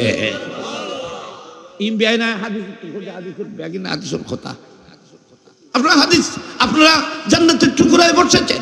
অথবা এই মাহফিলে অন্তর ভালোবাসা, ইখলাস নিয়ে যারা এই মাহফিলের মধ্যে বসেছেন, মুস্তাফার প্রেম নিয়ে এসেছেন, যারা এই মাহফিলে বসেছেন প্রেম মোহব্বত নিয়ে, আপনারা কোনো স্কুল মাঠে বসেন নাই, আপনারা কিছুক্ষণের জন্য জান্নাতের বাগানে বসেছে। হালকাতুল জিকির, আল্লাহ জিকির দরুদ পড়ে যায়, জায়গায় নাম কি রিয়াজুল জান্নাহ কই দিয়ে না, কারণ কি হতে জায়গায় নবীদের সবসময় আল্লাহর জিকির চলে। দেখুন না কটা কথা আই কি কিতাবের শরাত কই দিন, বুখারী শরীফের শরাত ইন আলেম বলে জানে, ভাগ্যবান না যারা গরত বই রইউ, তারা গরত বই রইউ জানা, যারা মাহফিল মধ্যে আইরে বসুন, ওরা তো জান্নাতের টুকরো তাইরে বসুন। ভালো হই না, না খারাপ হই, লাভ হই না, না ক্ষতি হই, এখানে আর তুলি হওয়া চাই, লাভ হই না, ক্ষতি না, সরে সরে চলে আইবেন। ওটা মদিনা শরীফের জান্নাতের টুকরো ঢুকে ফেললে মানুষ এটা যুদ্ধ করেন। কিন্তু আর নবী মুস্তাফা নূরানি জুবানে বলেছেন, যেখানে দরুদ সালাম চলতেছে, যেখানে জিকির চলতেছে, যেখানে রাসূল পাকের মাহফিল চলতেছে, এটা জান্নাতের টুকরা। মুস্তাফা এটাকে যেমন জান্নাতের টুকরা বলেছেন, মাহফিলকেও তো জান্নাতের টুকরা বলেছেন। আল্লাহু আকবার বলেন, আল্লাহু আকবার। সুতরাং মদিনায় পাক যে জান্নাতের টুকরা, সেখানে বসতে না পারলেও আপনারা আজকে জান্নাতের টুকরায় বসেছেন, যেখানে নবীর উপর দরুদ চলতেছে, আল্লাহর জিকির চলতেছে। এই মজলিসে বলি জান্নাত আপনার জন্য কনফার্ম হয়ে যাবে। এটা লিয়ানোর জান্নাতের টুকরা করি। জুনায়েদ বাগদাদি রহমতুল্লাহ গো বাণী আই গো কিতাবে ফাজি ওই আর নিয়ামতুল কুবরা আলাল আলম ইবে বহুত কিতা আছে কিতাব ইবে, আর নিয়ামতুল কুবরা আলাল আলম গো কিতাব আছে ইবে তুর ইয়াতুন ইস্তাম্বুলুতুন তুরস্কতুন ইবে সবাই এর মুক্ত ওটা পৃথিবীর মধ্যে উলামাওয়ালার কাছে মুক্ত ফাটাইতো, আরবের মধ্যে সিডি লেখিলি কিতাবিন ফাটাইতো তুরস্কতুন, আর লাহাপড়া করে যেতে সিডি লেখি এর মুক্ত কিতাবিও না নাই দি তুরস্কতুন ইনারিয়া সাবানো তুরস্ক। আর নিয়ামতুল কুবরা আলাল আলম রাসূল পাকের শানের উপরে কিতাব। দেখুনি ইন কি বাংলাদেশের কিতাব না তুরস্কতুন, শিলমুর সব ব্যাগুল সব আমরা সাইতে দিবেন, বহুত কিতা আছে, একবার প্রায় ওলামা ওলামা আছে। আর নিয়ামতুল কুবরা আলাল আলম, নিয়ামতুল কুবরা মানে রাসূল পাক। সবচেয়ে বড় নিয়ামতের আগমন, সবচেয়ে বড় নিয়ামত রাসূল পাক। এই নবীদের সবচেয়ে বড় নিয়ামত ইয়ানুরুদ এই কিতাব পড়লে ফোনে আল্লামা শেখ ইসমাইল ইউসুফ নবহানী রহমতুল্লাহ, আল্লামা ইউসুফ নবহানী জীবের স্ত্রী রাসূল পাকের আসিবার স্বপ্ন দেখি এলাইবে খবর দেখি বুঝো। আমি কিতাব দেখিলাম যে ইউসুফ নবহানীর স্ত্রী ৮০ বার ৮২ বার রাসূল পাকের স্বপ্ন দেখেছেন। এত বড় আলেমা। এবং ইউসুফ নবহানী উনি মক্কাবাসী, মক্কার মানুষ, মিশরের মানুষ, কত বড় আলেম উনি কিতাব লিখলেন। আর নিয়ামতুল কুবরা আলাল আলম এই কিতাবের মধ্যে আমি এই বাণীটি দেখেছি জুনায়েদ বাগদাদির। নামন্য নরা জুনায়েদ বাগদাদি বাবা নামাতেই তারা হযরত জুনায়েদ বাগদাদী রাহমাতুল্লাহ উনি হলো গৌস পাকের পীরের পীরের পীরের পীর 5 নম্বর শেখ, গৌস পাকের 5 নম্বর শেখ হযরতে জুনায়েদ বাগদাদী রাদিয়াল্লাহু তাআলা আনহু। উনি ওই আন-নি'মাতুল কুবরার মধ্যে উনার এই বাণীটা নকল করা হয়েছে। সেখানে কি বলতেছে, মান আরাদা মওজান ইউকরাউ ফীহি মাওলাদান নবী সাল্লাল্লাহু আলাইহি ওয়াসাল্লাম ফাকান্নাহু আরাদা রাউযাতাম মির রিয়াজিল জান্নাহ। দেখুন না, রাউযাতুন মির রিয়াজিল জান্নাহ, ওই আন-নবী জান কইমা বাইনা বাইতি ওয়া মিনবারি রাউযাতুম মির রিয়াজিল জান্নাহ, হুবহু এটা নকল করতেছেন। হযরত কেউ কোনো মানুষ যদি কোনো আশিক রাসূল নবীর প্রেমিক ঘর থেকে টুপি পরে আতর গোলাপ খুশবু লাগিয়ে উজু কালাম করে আজগর থেকে শুধু একটি মকদুসে বের হয় যে অমুক জায়গার মধ্যে আমার নবীর মিলাদ চলতেছে, মাহফিলে মিলাদের জলসা চলতেছে, আমি সেখানে যাব, কে ওয়াজ করতেছে সেটা দেখবো না, আমি যতক্ষণ সময় পাবো সুযোগ থাকবে ততক্ষণ মুস্তাফার মাহফিলে বসে থাকবো, সুযোগ আসলে দরুদ পড়ব, নবীর উপর সুবহানাল্লাহ আলহামদুলিল্লাহ জিকির করব, আমি বস মুস্তাফার প্রেমে বসে থাকবো, ওয়াজ বুঝে আসুক না আসুক আমি মুস্তাফার প্রেমে মাহফিলে বসে থাকবো। হযরতে জুনায়েদ বাগদাদী বলতেছেন, আমি আল্লাহকে সাক্ষী করে বলতেছি, তুমি ঘর থেকে স্কুল মাঠে আসো নাই, তুমি জান্নাতের টুকরার মধ্যে এসে বসেছ, বেহেশতের টুকরার মধ্যে এসে বসেছ। সুবহানাল্লাহ আবার করি।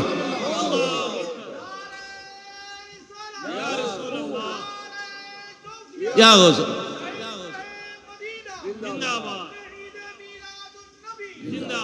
জান্নাতের টুকরা বলেছেন আউলিয়ায়ে কেরাম, আর তুমি কদিন বেদাত না যায়, আর যারা কদিন জান্নাতের টুকরা। সুবহানাল্লাহ না বড় করিয়ে রে। আমরা কোথায় এসেছি? জান্নাতের টুকরায় বসেছি। ইয়ান আয় খোঁজ অনরার খুশি করি বললেন আয় তাহলে কিতাবের রেফারেন্স খোঁজে ইতরাই রিক্স খুদ মুস্তাফা যেখানে বলেছেন, আমার নবী বলেছেন, তোমরা যখন রাস্তা দিয়ে যাবে, অর্থাৎ জান্নাত যদি দেখা হয়, জান্নাত রাস্তা দিয়ে যাওয়ার সময় জান্নাতের পাশ দিয়ে যদি যাওয়ার সুযোগ হয় তো তোমরা খালি মুখে যেও না, সে জান্নাতের বাগানে ঢুকে কিছু নিয়ামত ওখান থেকে হাসিল করে যাবে। তো সাহাবায়ে কেরাম ফরমাত ইয়া রাসূলুল্লাহ, জান্নাত রাস্তা দিয়ে চলার পথে জান্নাত কি? আর নবী বলতো, তুমি রাস্তা দিয়ে যাওয়ার পথে দেখতেছো এক জায়গার মধ্যে মিলাদ চলতেছে, জিকির চলতেছে, আল্লাহর জিকির চলতেছে, কোরআনের আলোচনা চলতেছে, হাদিসের আলোচনা চলতেছে, দরুদ ও সালাম চলতেছে, আল্লাহ এবং রাসূল পাক নবীদের ওলিদের আলোচনা চলতেছে। এই ধরনের মাহফিলকে তুমি পিছ দিয়ে যাবে না, কিছুক্ষণের জন্য হলো ওখানে বসে কিছু নিয়ামত হাসিল করে যাবে। আল হালকাতুর জিকিরে, আল্লাহর জিকির যেখানে চলে এটার নাম রাউযাতুম মির রিয়াজিল জান্নাহ। আইন কইলাম জানে হাদিসের তরজমা করলাম, কিন্তু হাদিসের লাস্ট একটা টুকরা আছে, এইন কইবেন নাই। আমার নবী বলতেছেন, আমার মাজার, আমার কবর, আমার হুজরা, আমার ঘর, মিম্বরের মাঝখানে যে জায়গা আছে এটার নাম কি? জান্নাতের টুকরা। এবং আমার নবী বলছেন বুখারী শরীফে, ওয়া মিম্বরি আলা হাউজি, এ আমার উম্মত, এটা বুখারী শরীফের হাদিস বাজে ইনা এনে ওনার ঘটনা পর্যন্ত কিতাবের কথা বলবে, কিনা একবার হাদিস হাউজি না ওয়া মিম্বরি আলা হাউজি। আমার নবী ইরশাদ করতেছেন, আমার এই মিম্বর মসজিদে নববীর, আমার এই মিম্বর হৌজ কৌসরের পাড়ের উপরে প্রতিষ্ঠিত করা হয়েছে। আমি রাসূল পাকের মিম্বর কোথায়? হৌজ কৌসরের পাড়ের উপরে। ইয়ানোর মুহাদ্দিসিন হলে ইয়ান একটা সরা করে রব, সরা কি হযে যারা জিকিরের মজলিসে বসবে, এ ধরনের মাহফিলে বসবে, তাদের জন্য কৌসরের শরবত নির্ধারিত হয়ে যাবে। যারা মসজিদে নববীতে আমার নবীর সেই জান্নাতের টুকরার মধ্যে যারা বসবে, যারা আল্লাহর জিকির করবে, যারা ইবাদত করবে, কিতাবের মধ্যে আসতেছে, অবশ্যই আল্লাহ পাক তাদের বাজেটের মধ্যে কৌসরের শরবত তাদের বাজেটের মধ্যে নিয়োগ করবে। অনুরূপ আপনারা আমরা সেই কৌসরে যেতে না পারলেও, সেই রওজাতুল রিয়াজিল জান্নাতে উপস্থিত হতে না পারলেও, আপনারা আমরা যে মাহফিলে বসেছি, এই মাহফিলের কারণে আল্লাহ পাক রব্বুল আমাদেরকে হৌজ কৌসরের শরবত আমাদের জন্য বাজেট করবে। ইয়ানা রওজাতুল রিয়াজিল জান্নাত কথা প্রসঙ্গে বহুত কথা কইলাম, তোর এখানে কৌসরের কথা গে ইয়া কির কথা গেল কৌসর কৌসরি বে খড়ে নামাতে জান্নাত থ না কৌসরি বে খড়ে আল্লাহ কোরআনত খুললে খর ওয়া জাদি সাহেব বলা করে বিবাদ তুমি ঠিক না থাকলে ব্যাগ শেষ খানা তো না খাওয়া আন খবরে চলবে বুঝাই দি দুয়া খাইবে খাইবে দুয়া খাইবে ওরা দুয়াই বানাওয়া কৌশল এলা কোরআনে খুললে করে খোঁজ বাবা কেন খেয়াল করছি আই কোরআন রায় তোর গভীর নাও যায় যে কারণ ফ্যাসর কথা তো বহুত কথা আছে যে কঠিন এখন আই তারপরে ওনার খেদমত দেখেন ফেস করি আলমুল আসার বাজিউল বিসমিল্লাহির রহমানির রহিম ইন্না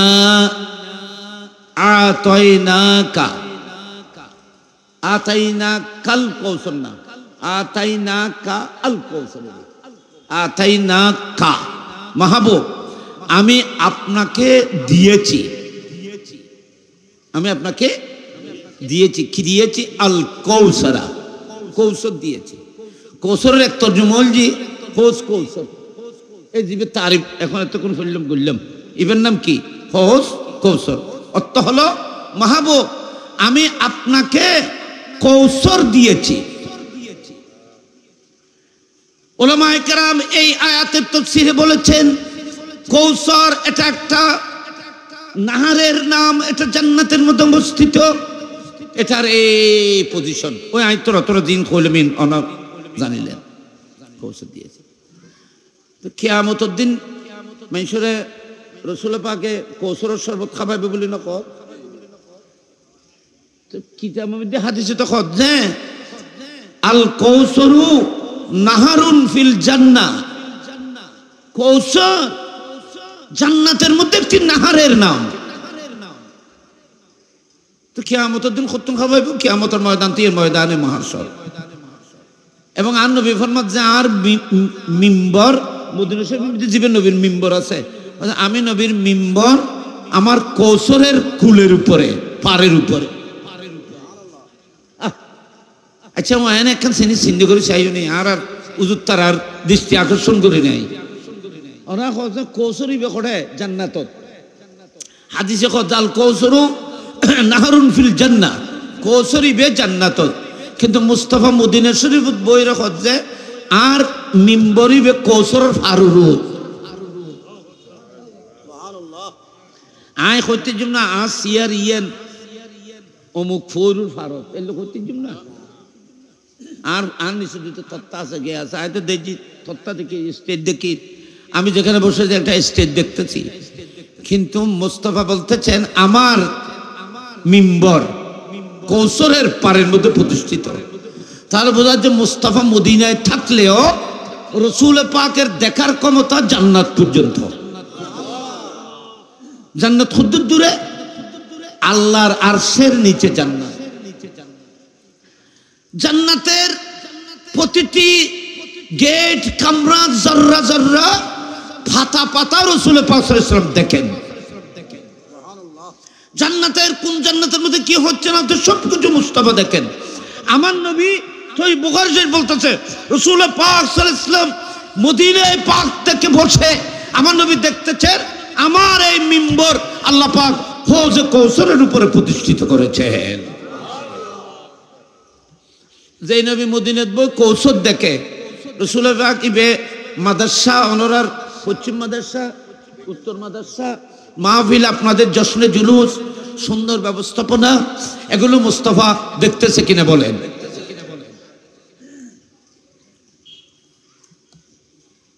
মাহফিল এনে কোনো মতো করিয়ে রে গুল্লো কি হইতো না এটা কিনে ইন্তজাম এত সুন্দর করে সাজানো গোছানো ইন সুন্নি হলে শিক্ষি যায় আল্লাহ তুম রসুল তুম শিক্ষি যায় কেন করতে ওরা খনসে বাজে কৌসরের শরবত কোনো মতে মেডির গল সুখ দিয়ে খাবে লিনু নামাতে মকসদ তো শরবতে না আর নমাতে তারা কত নমাতে মকসদ কি শরবত তো শরবত মেডির গলযোগ্য দিয়ে রে স্টিলুর গলযোগ্য দি প্লাস্টিকের গলস দিয়ে মেলামাইন দিয়ে রে আল্লাহ খাবার দিন দেবে আর তো গলস খাইতেন না আমি তো খাই শরবতে না কিন্তু অনখন চাই আন নবী কৌশরের ফারার সন্ন দিবানে এবিল্লে কিল্লে কইলু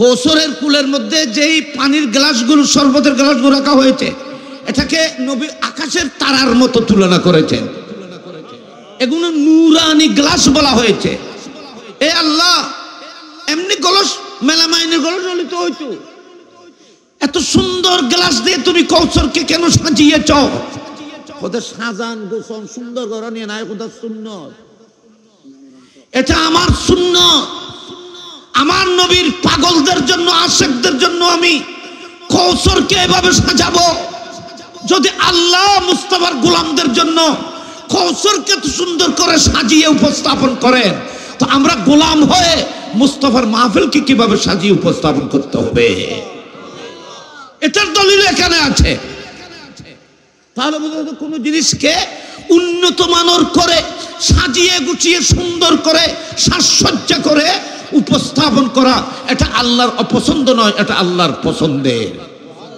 আল্লাহর পছন্দের যে তো জান্নাতের এন্ডেলি করে সুন্দর করে বানাইয়ে কৌশলের এন্ডেলি করে সুন্দর করে বানাইয়ে এনে এনে গ্লাস দিয়ে মেডির গলস দেখা পাইল কি নুয় আল্লাহ করে রেখা পাইব না না জান্নাতি হল সম্মানাতে কৌশলের এইভাবে সাজাইয়ে তো আল্লাহ যদি বন্দাল্লাই সাজাইতে রে তো আর গোলাম হলে নবিল্লা কল্যকরণ করিব ওরা আর দিন তো আমরা আমাদের তৌফিক মোতাবেক করেছি আলা হযরত রাদিয়াল্লাহু তাআলা তো বলতেছে মুস্তাফার এই মাহফিল সাজানো গুছানো আমরা যদি সুযোগ থাকতো শক্তি থাকতো তাহলে তো আমরা আল্লাহর আরশের উপরে গিয়ে নবীর মাহফিলে মিলাদ করতাম জশ্ন জুলুস তো আল্লাহর আরশের উপরে হওয়া উচিত ছিল আমরা তো সেই আরশের মধ্যে যেতে পারছি না আমরা তো আমাদের তৌফিক মোতাবেক জমিনের মধ্যে করতেছি তুমি নবীর ন বুঝো যে নবীর সানামিদি বেয়াদ নবীর সাংবাদিক কর কেন জার্গমান দিকে নাই তো মেমুনি এরা আশ্চর্য করে মুলুই কেন এ কথা করতে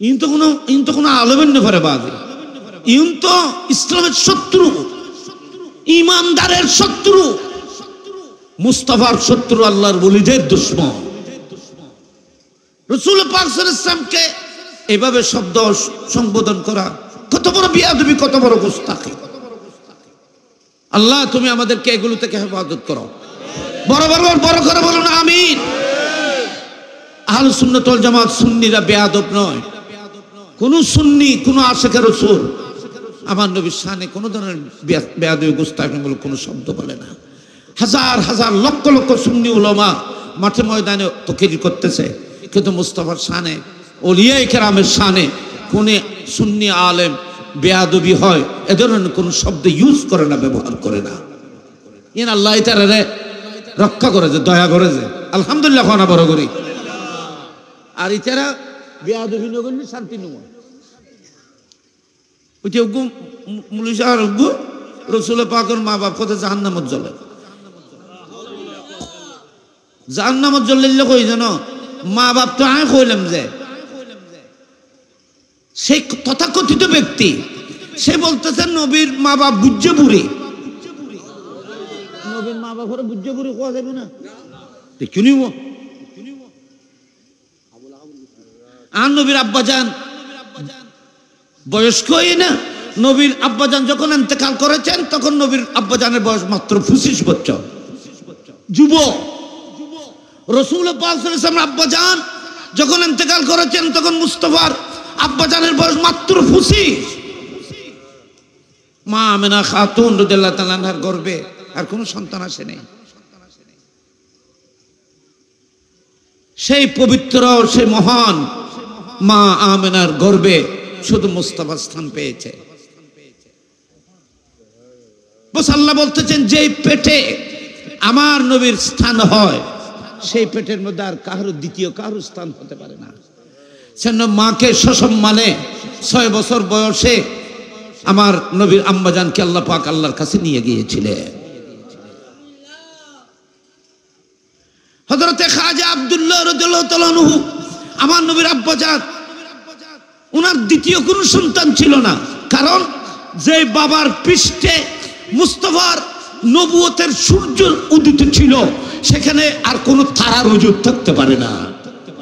সেই জন্য রাসূল পাকের আব্বাজানের একমাত্র সন্তান মুস্তাফা, সে পৃষ্ঠের মধ্যে আর দ্বিতীয় কোনো সন্তান ছিল না। তুই বুঝতে পারি সেই বয়সেই তো পৌঁছে নাই, কত বড় বিয়াদবি গুস্তাখি করা হলো। রাসূল পাকের মা বাপকে বুঝতে পারি বলা হলো, সবাই নীরব, কিছু বলে না, শুনতেছে। ঈমান থাকবে?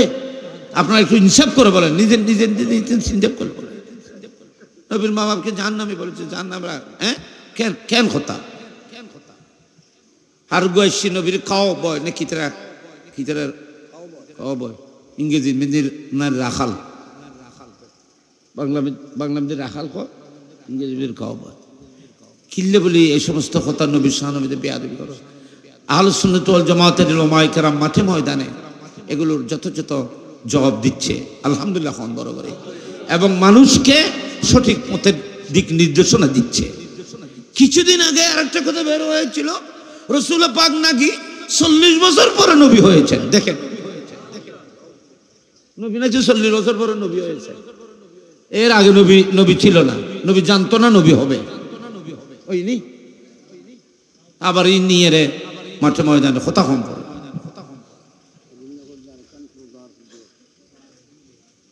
ইয়াহুদুগ জার্গ হুদুগ বাড়ি শয়তান খবিস রোজার আজ বলে পুজো এই ফিট বলি হর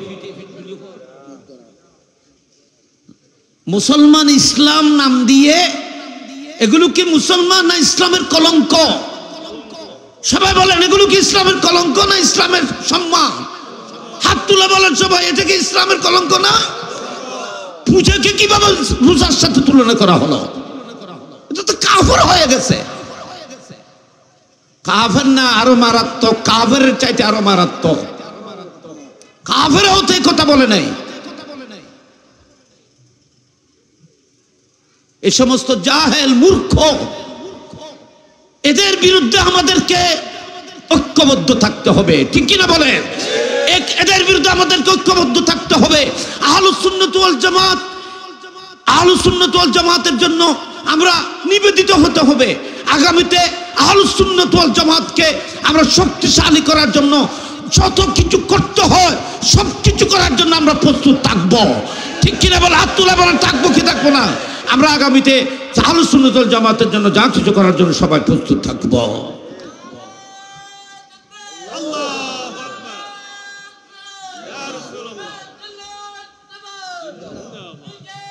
ওই কথা প্রসঙ্গে কথা অনেক দূরে আমি চলে আসলাম, এটা বলতে হয়।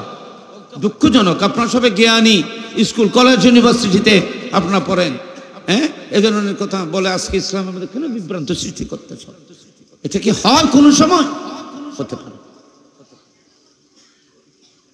ইন আল্লাহ গরাজ জিকির করতে রনি ইসলাম নামে যারা দুকাবাজ, এগুলো প্রমাণ হওয়ার জন্য আল্লাহ পাক রব্বুল আরা ওয়াজ করলে তো আর কিছু কলি তো ওরা হুজুর হলে ইতারা খালি গাইলে।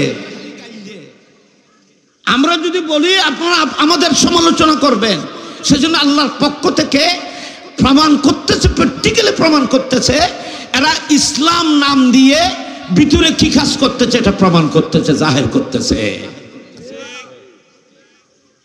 ইন মিডিয়ার মধ্যে হয় না, এগুলোর প্রতিবাদ করেন। আপনি যদি রাসূল পাককে ভালোবাসেন, আপনার ভিতরে যদি ঈমানের জররা থাকে, তাহলে আপনি দাঁড়ান আপনার জীবন নিয়ে মুস্তাফার পক্ষে, দুশমনের বিরুদ্ধে দাঁড়ান। এটাই তো আপনার ঈমানি দায়িত্ব।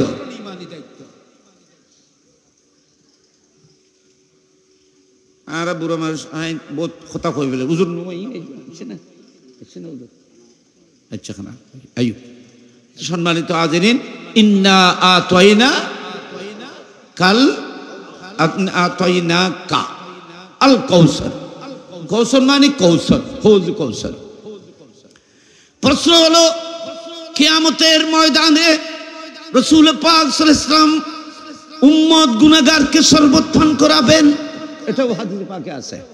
কৌসরের শরবত পান করাবেন। তো কৌসর তো জান্নাতে, ময়দানে মাহশর তো জান্নাত না। ময়দানে মাহশর তো হিসাব নিকাশের জায়গা। সে ময়দানে মাহশর থেকে জান্নাতে যেতে হবে অনেক দূর, 30,000 বছরের রাস্তা, ফুলসেরাত পেরিয়ে। তো কৌসর শরবত এখানে কোথায় পাবেন? কিয়ামতের ময়দানে। আমার নবী বলছেন, আমি কিয়ামতের ময়দানে আমার এই মিম্বর, আমার কুরসি সেই কৌসরের পাড়ের উপরে রাখা হবে। আমি নবী যাদেরকে ইনচার্জ দেব, তারা আমার কোটি কোটি পিপাসিত উম্মতকে কৌসর থেকে শরবত পান করাবেন আমি নবীর উপস্থিতিতে। আমি মিম্বরে বসে থাকব, সেই মিম্বরে বসে আমি আমার উম্মতকে শরবত পান করব, কৌসর শরবত পান করা আমি অবজারভেশন করব, আমি দেখতে থাকব। আমি কৌসর আমার কলিজার টুকরা নাতি ইমাম হুসাইনের হাতের মধ্যে অবদান করে দেব। ইমাম হুসাইন যেন ময়দানে কারবালার মধ্যে, ময়দানে মাহশরের মধ্যে যেন উম্মতকে যেন পানি পান করাইতে পারে। উনি যাদেরকে নেতৃত্ব দেন, আল্লাহ আতাইনাকা মানে বুঝুন না বাজি, আতাইনাকা মানে আল এতা, ইমি তো কদনে ইশারাতুন ইলা তাবলীকে। ওগোইজে আতাইনাকা আর গোইজে আতাইনাকা। আল্লাহ বলতেছেন আতাইনাকা, মাহবুব আমি আপনাকে কৌসর দান করি নাই, আবার নিয়ে নেব এই ধরনের না। আমি কৌসর সবকিছুর কসরতকে আমি আপনাকে মালিক করে দিয়েছি, শুধু দান করি নেই, আমি মালিক করে দিয়েছি। আপনি কৌসর যাকে চাইবেন তাকে দিতে পারবেন।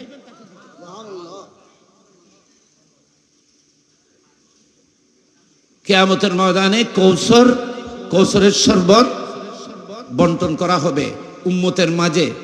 হযরত ইমাম হুসাইন আলাইহিস সালামকে কৌসরের নেতৃত্বে ওনাকে নিয়োগ দেওয়া হবে। আহা, তো কৌসর কিয়ামতের ময়দানে কিভাবে আসবে? যেমন জমজমের পানি উৎপাদন হচ্ছে মক্কায়, তো মদিনায় কিভাবে পাচ্ছ? মক্কায় মুআজ্জামা থেকে কানেকশনের মাধ্যমে, নলির মাধ্যমে, কানেকশনের মাধ্যমে খাপ্তায় কি বলে হলদা নদীর পানি মদুনাঘাট হয়ে এটা রিপায়ারিং হয়ে গোটা চট্টগ্রাম শহরের মধ্যে যেভাবে সাপ্লাই চলতেছে, তেমনি ভাবে জান্নাতের কৌসর ময়দানে মাহশরের মধ্যে আল্লাহর কুদরতে ময়দানে মাহশরে সাপ্লাই হবে। আসল কৌসর জান্নাতে থাকবে, জান্নাতের একটি নাহার ময়দানে মাহশরের মধ্যে সাপ্লাই হবে। সেই কৌসরের কুলে মুস্তাফার মিম্বর বসাবে, মুস্তাফা খানে বসবেন, নবীর নূরানি চোখ মুবারক উম্মতকে দেখবেন, উম্মত নবীকে দেখবে, কৌসরের শরবত পান করবে।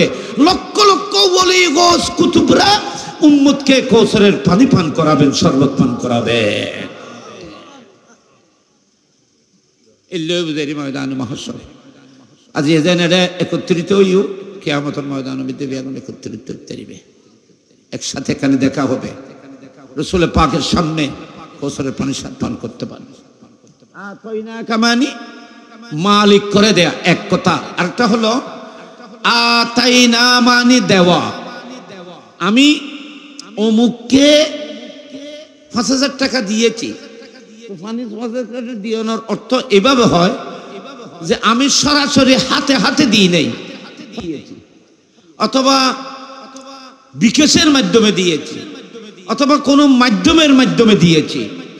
দিওর মধ্যে বিভিন্ন ধরনের আছে নামাতে, আর গই যে হাতে হাতে দেয়া, ও গই যে কি হাতে হাতে দেয়া, আমনা সামনি করে দেয়া, সামনা সামনি বসিয়ে দেয়া, হাতের মধ্যে নিজে আমার হাত থেকে আপনার হাতের মধ্যে তুলে দেয়া। আল্লাহ বলতে চান, মাহবুব আমি কৌসর তথা সমস্ত নিয়ামত আমি কোন ফেরেশতার মাধ্যমে ভোগের মাধ্যমে, কোন সিস্টেমের মাধ্যমে আমি আপনাকে দিই নাই, বরং দু জাহানের সমস্ত নিয়ামত কৌশল আমি খুদ আল্লাহ নিজের হাতে বন্ধু আপনার নুরানি হাতের মধ্যে দিয়েছি। আতাইনার মানে বুঝছো না? আতাইন মানে মাধ্যমে দিও না, হাতে হাতে দিও। মাহবুব, যখন আমি গোটা কায়নাত, দুনিয়া, আখিরাত, সমস্ত কায়নাতের নিয়ামত যখন আমি আপনার হাতের মধ্যে দিচ্ছি, তখন আপনি আমাকে দেখেছেন, আপনাকে আমি দেখেছি, আপনাকে আমার সামনে বসিয়ে, আপনাকে আমার সামনে রেখে, আপনার সামনে আমি থেকে আমার হাতে দু জাহানের সমস্ত নিয়ামত আমি আপনার হাতের মধ্যে তুলে দিয়েছি এবং সবকিছুর মালিক করে দিয়েছি।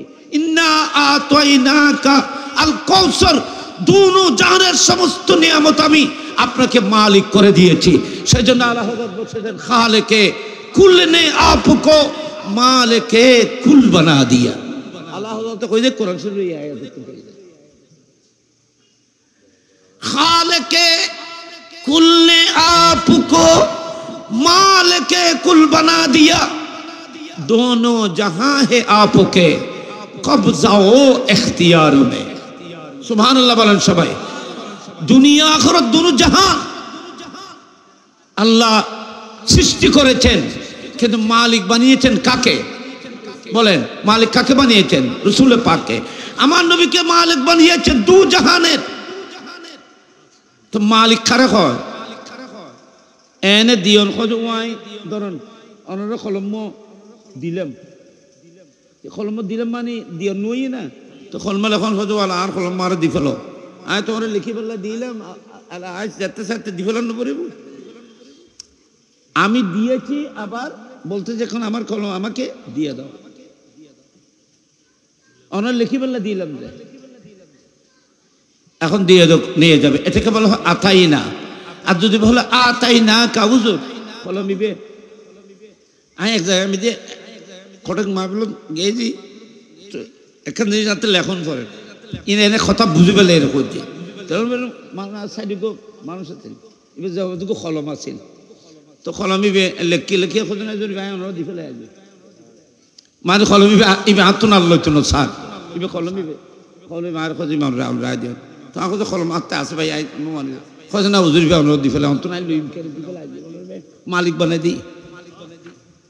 তো দিয়নমিতে দুটো লোক দেয়, আবার আটটা নিতে একে ফেলে গেল, আর এবার দিয়ে রাখো না লাগতো না, অনেক রায় দিও থলে অনর মালিক বানিয়ে দিলে মনে হবে নিজে হলেও লিখতে দিবেন, অনর যদি অনর পরে দিতেন সব পরে দিবেন, ছাত্র দিতেন সাড়ে ছাত্র দিতে দিবেন, যার জেহাদি শহরে মনে করে জেহাদি শহর দিয়ে ফেলে দিতেন, যারে মনে করে তারে দিতে দিতে তো হত মালিক বানাই দিলি, কি বানাই দিলি? তো আল্লাহ আতই না কা মাহবুমায় অনর দি উদর স্বরূপ দিয়ে দিন, কিছুদিনের জন্য দিই নাই, আবার নিয়ে যাব সেটা বলে সেটার জন্য দিই নাই। আতই না কা, আমি আপনাকে অনন্তকালের জন্য সবকিছুর মালিক করে দিয়েছি। তুমি আতাই না কা মানে বুঝুন না তফসির সব, আমি যেটা বলতে আপনারা তফসির দেখেন। আতই না কা এর অর্থ হলো, এ মাহবুব আমি সব কিছু আপনাকে দিয়েছি, নেওয়ার জন্য দিই নেই, অনন্তকাল আপনাকে মালিক করে দিয়েছি। আপনি যাকে চান তাকে দিতে পারবেন, আপনি যাকে চান তাকে মালিক করতে পারবেন। যেহেতু আমি আপনাকে মালিক করেছি, আপনি যাকে চান তাকে দান করতে পারবেন, দিতে পারবেন, যেমন ইচ্ছে তেমন। নবীর হুজুর আর একখানা অনরে জান্নাত দেখতাম চাই, আর নবী হুজুর অনরে জান্নাত তাইবে আল্লাহ কই না মাহবুব অনাতুন অনুমতি নলে ইরে আজ জান্নাত আরেকজনের অনুমতি দি ফেলাইলেন, এলেন আর নবী কই আল্লাহ কই না। আমরা এটা বেগুন শিখতে বলো না, ওয়াজ শুনতে লাগুন। আর নবীর গো সাহেব আসিলবেন নাম রবিয়া ইবনে কাব আসলমি, রবিয়া ইমাম নবীর খেদমত করত। একদিন আমার নবী বললেন, ইয়া রবিয়া, ইয়া রবিয়া সালমান সীতা, এ রবিয়া তুমি যা চাও আমার কাছে চাও, আমি দেব। তুমি যা চাইবে তা দেব, কি চাও তুমি? রবিয়া বললেন, ইয়া রাসূলুল্লাহ আর কি চাইবো? যার কদমে থাকলে দু জাহানের নিয়ামত পাওয়া যায়, ইজিলি পাওয়া যায়, আমি সেই নবীর কদমে থাকতে চাই।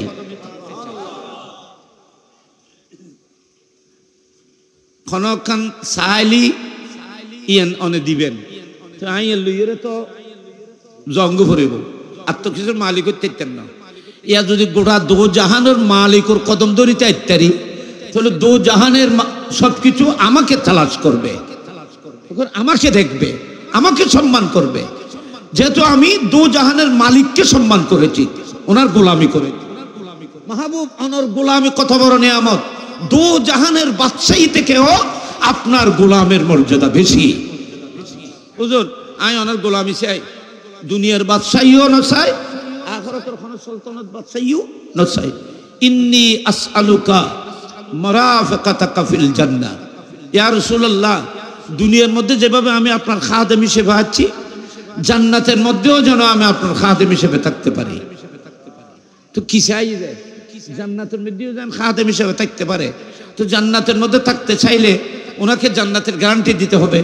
জান্নাতের গ্যারান্টি পেতে হলে ঈমানের গ্যারান্টি দিতে হবে। ঈমানের গ্যারান্টি দিতে হলে মওতের বিছানায় কলমা নসিবের গ্যারান্টি দিতে হবে। কিয়ামতের ময়দানের নিরাপত্তার গ্যারান্টি, ফুলসরাতের নিরাপত্তার গ্যারান্টি, সবকিছুর পরেই তো জান্নাত। তো জান্নাতের মধ্যে নবীর মুরাফাকত, নবীর সাথে নবীর খেদমতে থাকতে হলে এটা যদি মঞ্জুর করা হয়, ইমবি আগে মঞ্জুর করানো পারিব। আমার নবী বললেন, এ রবি তুমি যা চেয়েছো আমি তোমাকে দিলাম, তুমি যা চেয়েছো আমি তা তোমাকে দিলাম। জান্নাতের মধ্যেও তুমি আমার খাদেম হিসেবে থাকবে, কোনো সন্দেহ নাই তুমি জান্নাতে থাকবে। নবী যদি গায়েব না জানে এবার ঈমানের গ্যারান্টি কেন দিন? ও আনারা খন চাই আই খনিকা করতে জন্য অন করতে পারবেন না হুজুর, অনরা জান্নাতি, অনে আর গ্যারান্টি দিতে পারবেন অনরা জান্নাতি। আই অনরা জাহান্নামী বলে করতে জন্য না, অনরা যেন আই জাহান্নামে করতে পারতেন না, অনে আর জান্নাতিও করতে পারতেন না। কারণ জান্নাতি হওয়া জাহান্নামী হওয়া এটা লাস্টের উপর নির্ভর করতেছে। এনে তুমি আর দেখতে লাগি হিসেবে খোঁজুরা হুজুর আলেম মানুষ ইবে কি আর ঈমান ছাড়া হয়ে যাইব না দুনিয়া তুলে এসে কথা এই যে তোমার ভক্তি, কিন্তু আমার আখের আঞ্জাম, আমার লাস্ট কেমন হয় এটা আমি নিজেও জানি না, এটা কেউ না জানে। হ্যাঁ আল্লাহর কিছু আরেফরা আছে, বুজুর্গ ওলিরা আছেন, তারা হয়তো জানতে পারে ওনার আখের আঞ্জাম কি হবে। এটা হলো শাহজানাদের, এটা আল্লাহ যাদেরকে সম্মান দিয়েছেন তারা বলবেন, আপনি সেভাবে আমল করে যাবেন। হ্যাঁ একতার উপর আমরা কিন্তু ইয়াকিন রাখতে পারি, সেটা হলো কি আমি নিঃসন্দেহ মুমিন, আমি ঈমানদার, আমি আল্লাহকে শপথ করে বলতে পারি আমি ঈমান নিয়ে দুনিয়া থেকে যাব। ইয়ান প্রত্যেক ঈমানদারের ভিতরে ইয়ান আছে, স্পিড ইয়ান কি আছে এবং থাকতে হবে। আমি যেটা বলতেছি কাউকে কেউ জাহান্নামী বলা নিষেধ, যেহেতু তুমি তোমার আখের শেষ অবস্থা সম্পর্কে জানো না, কাউকে তুমি জান্নাতি বল। ওগো হাদিস শরীফ আছে ভাই রে, এলা কথাই নাই যে ওগো বাচ্চা মারা গিয়ে মদিনা শরীফ, ওগো ছোট বাচ্চা মারা গিয়ে, ওগো বাচ্চা মারা গিয়ে ছোট বাচ্চা, মেশকাত শরীফের মধ্যে হাদিস আছে, বাচ্চা মারা গিয়ে মা আয়েশা সিদ্দিকা উম্মুল মুমিনিন শুনে যে মদিনা শরীফের অমুক আনসারীর অমুক ছোট একটি বাচ্চা মাসুম শিশু মারা গেছে। তখন মা উম্মুল মুমিনিন হযরত আয়েশা সিদ্দিকা বললেন, উসফুরুন মিন আসাফিরিল জান্নাহ সাইয়্যু। উম্মুল মুমিনিন বলতেছেন, ইয়া রাসূলুল্লাহ এই শিশুটি মারা গেছে, সেটা বালেগ হয় নাই, আমল করে নাই, এই শিশুটি জান্নাতের পাখিদের মধ্যে একটা পাখি হবে। ইয়ান কল যখন মা আয়েশা সিদ্দিকা হতে বাচ্চা কি হইব, জান্নাতের ফাঁকি হলো ভিতর কি হইব, ফাঁকি হইব। আর নবী কইলেন আয়েশা রাখো, তুমি কিভাবে জানলে ওনার আখির আঞ্জাম কি হবে, উনি কি জান্নাতে যাবে না কোথায় যাবে, এটা তুমি কিভাবে জানলো? আয়েশা সিদ্দিকা আশ্চর্য করলেন, ইয়া রাসূলুল্লাহ উনি বাচ্চা। হযরত আয়েশা শুনো, এটা আল্লাহর ইলমের মধ্যে ছেড়ে দিতে হবে। আল্লাহ রাব্বুল আলামিন জানেন এটা বড় হওয়ার পরে কি হতো না হতো, সবকিছু আল্লাহর ইলম মোতাবেক ফয়সালা করা হবে। তুমি কাউকে জান্নাতীও বলতে পারবে না, জাহান্নামীও বলতে পারবে না। ওই কইলেন যেন গাদিস কইলেন ইয়া, কিন্তু নবী কি কইল? আমার নবী বলতে চাইলেন, নবী আমি তোমাকে জান্নাতের গ্যারান্টি দিলাম, ঈমানের গ্যারান্টি তোমাকে দিলাম, কিয়ামতের ময়দান, ফুলসিরাতের গ্যারান্টি আমি তোমাকে দিলাম। জান্নাতের মধ্যে তুমি আমার সাথে থাকবে, আমার খাদেম হিসেবে থাকবে, জান্নাতুল ফেরদৌসে থাকবে, সবকিছুর গ্যারান্টি আমি রাসূল পাক তোমাকে দিলাম। এখানে বড় বড় হন সুবহানাল্লাহ দিলাম। নবী এতক্ষণ কথা কইলেন, বিয়াগিন নবী গায়েব জানে যে কইলেন না নাকি নামাতেই তারা না জানিলে কইতিত্ব নিবে আখের জান কেবিন নবী দেখে যে জানে যে এটা কই কেন কোন করে আর নবী কইলে রবিয়া তুই তো জিয়ান সাইয়ু ইয়ান খাইয়ু ওয়া কেন কথা খেয়াল করো না, লইয়লর উগো চাহিদা মাথাতে নামাতে উগো লইয়ের শান্তি আর গো দিয়েরও শান্তি নো আছে। এখন দিয়ে যদি আর বেশ দিতে চায়, লইয়ে যদি লন্য পারে তাহলে দিয়ে তো শান্তি না পাইলে কথা খেয়াল করতে লাগবে না। না না দিয়ে দিবে বড় আরো বড় দান দিবেলে প্রস্তুত। এখন লইয়েও যায় ভাইতেন না, তাহলে লইয়ের আশা না ফুরইল, দিয়ে তো দিয়ে অন্তর ভরে দিতে পারলো না। আমার নবী কি বলতেছেন হাদিসে পাক, এখানে উলামায়ে কেরাম আছে, আমার নবী বললেন এ রবিয়া তুমি তোমার চাহিদা মোতাবেক আমার গোলাম হিসেবে, আমার খাদেম হিসেবে জান্নাতে থাকার জন্য আমার কাছে ফরিয়াদ করেছো, আমি তোমাকে দিলাম। তুমি তোমার চাওয়া যেটা চেয়েছো সেটা পেয়েছো, তুমি তোমার দিলকে শান্তি করেছো। কিন্তু আমি নবী দিয়ে তো আমার দিল শান্তি করতে পারি নাই, আমি তো আরো দিতে চাই তোমাকে। আওয়া গায়রা যালিক, আর কিছু চাও? তুমি তো জান্নাতুল বিআইন চাইও, আরো কিছু চাও? তো রবিয়া বলতেছেন ইয়া রাসূলুল্লাহ আপনার গোলামের চাইতে বড় নিয়ামত আসমানেও নাই জমিনেও নাই। ইয়া রাসূল আপনি যখন আবার চাইতে বলতেছেন তাহলে আমি আবারও আপনার গোলামি চাইতেছি। দেখুন না ওয়াইন হাদিস শরীফ কল্লিয়াসিন সাহেব ইয়া রাসূলুল্লাহ আমি দুনিয়াবি কোনো দৌলত, কোনো টাকা পয়সা, কোনো কিছু চাই না, পৃথিবীর কোনো বাদশাহী চাই না, আমি আখির দুনিয়া জাহানের বাদশা হতে চাই না, আমি শুধু আপনার গোলাম হয়ে থাকতে চাই। আর কিছু চাও? এটা তো তোমাকে দিলাম। রবিয়া বলতেছেন ইয়া রাসূলুল্লাহ আর কিছু চাওয়ার জন্য যখন আপনি বলেছেন তাহলে আমি আবার ওটা রিপিট করব যে আপনার গোলামি ছাড়া আর কিছু চাই না। রবি আর কিছু চাও?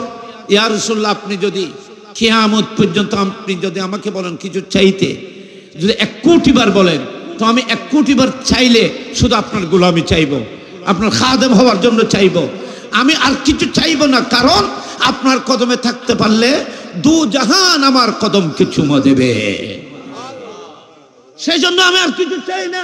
তো আমার নবী বললেন হে রবিয়া আমি তোমার উপরে খুশি হলাম, যাও তুমি যা কিছু চাইছো আমি তোমাকে দিলাম। তবে একটা কথা, আইনি তুমি বেশি বেশি নামাজ পড়বে, ইবাদত বেশি করবে, নামাজ বেশি করে ফিরতে কই এবারে জান্নাতের গ্যারান্টি দিই। কিন্তু আর নবী কত নামাজ পড়িবে, জান্নাতের গ্যারান্টি পাওয়ার পরেও কত নবী নামাজ পড়িবে। আর আরা কত নামাজ পড়ন পারিব না, আরে যাইবে জান্নাত, ওই জান্নাতের গ্যারান্টি পাইরও কত কি। আর দেশ সমিতি বহুত কেউ একদম ভুল ব্যাখ্যা করে, হয়তো গৌস পাক হয়ে যায় ওয়া ইফআল মা তাশাউ ফালিসমু আলাইহি, হয়তো তোমরা যেন মনে হয় করো, আমি আব্দুল কাদের তো আছি তোমাদেরকে বাঁচিয়ে ফেলবো। ইয়ান মানে কি? ইয়ান না তোমার যেন মনে হয় মানে নামাজ কালাম সারি যত যার গই আছে কুজরাই আছে ইনভেন্ট করে বললো কই জানে গৌস পাকে দেখুনি। তুমি যখন গৌস পাকের দামান ধরেছ কোথায় কেন খেয়াল করো বাবা, তোমার শেখ যদি গৌস পাক হয় তাহলে তুমি তোমার আমল তোমার কর্মের ভিতর দিয়ে তুমি প্রমাণ করতে হবে তোমার শেখ গৌস পাক। তোমার কর্ম, তোমার ফেল, তোমার কার্যক্রমের মাধ্যমে এটাই প্রমাণিত হতে হবে তুমি গৌস পাকের মুরিদ, তুমি মুস্তাফার উম্মত। তোমার কার্যক্রম, তোমার উঠে বসা চলাফেরা, তোমার আদব, তোমার সংস্কৃতি, তোমার সবকিছু বুঝাইতে হবে তুমি রসুল পাকের উম্মত। ময়দানে ময়দানে বদরে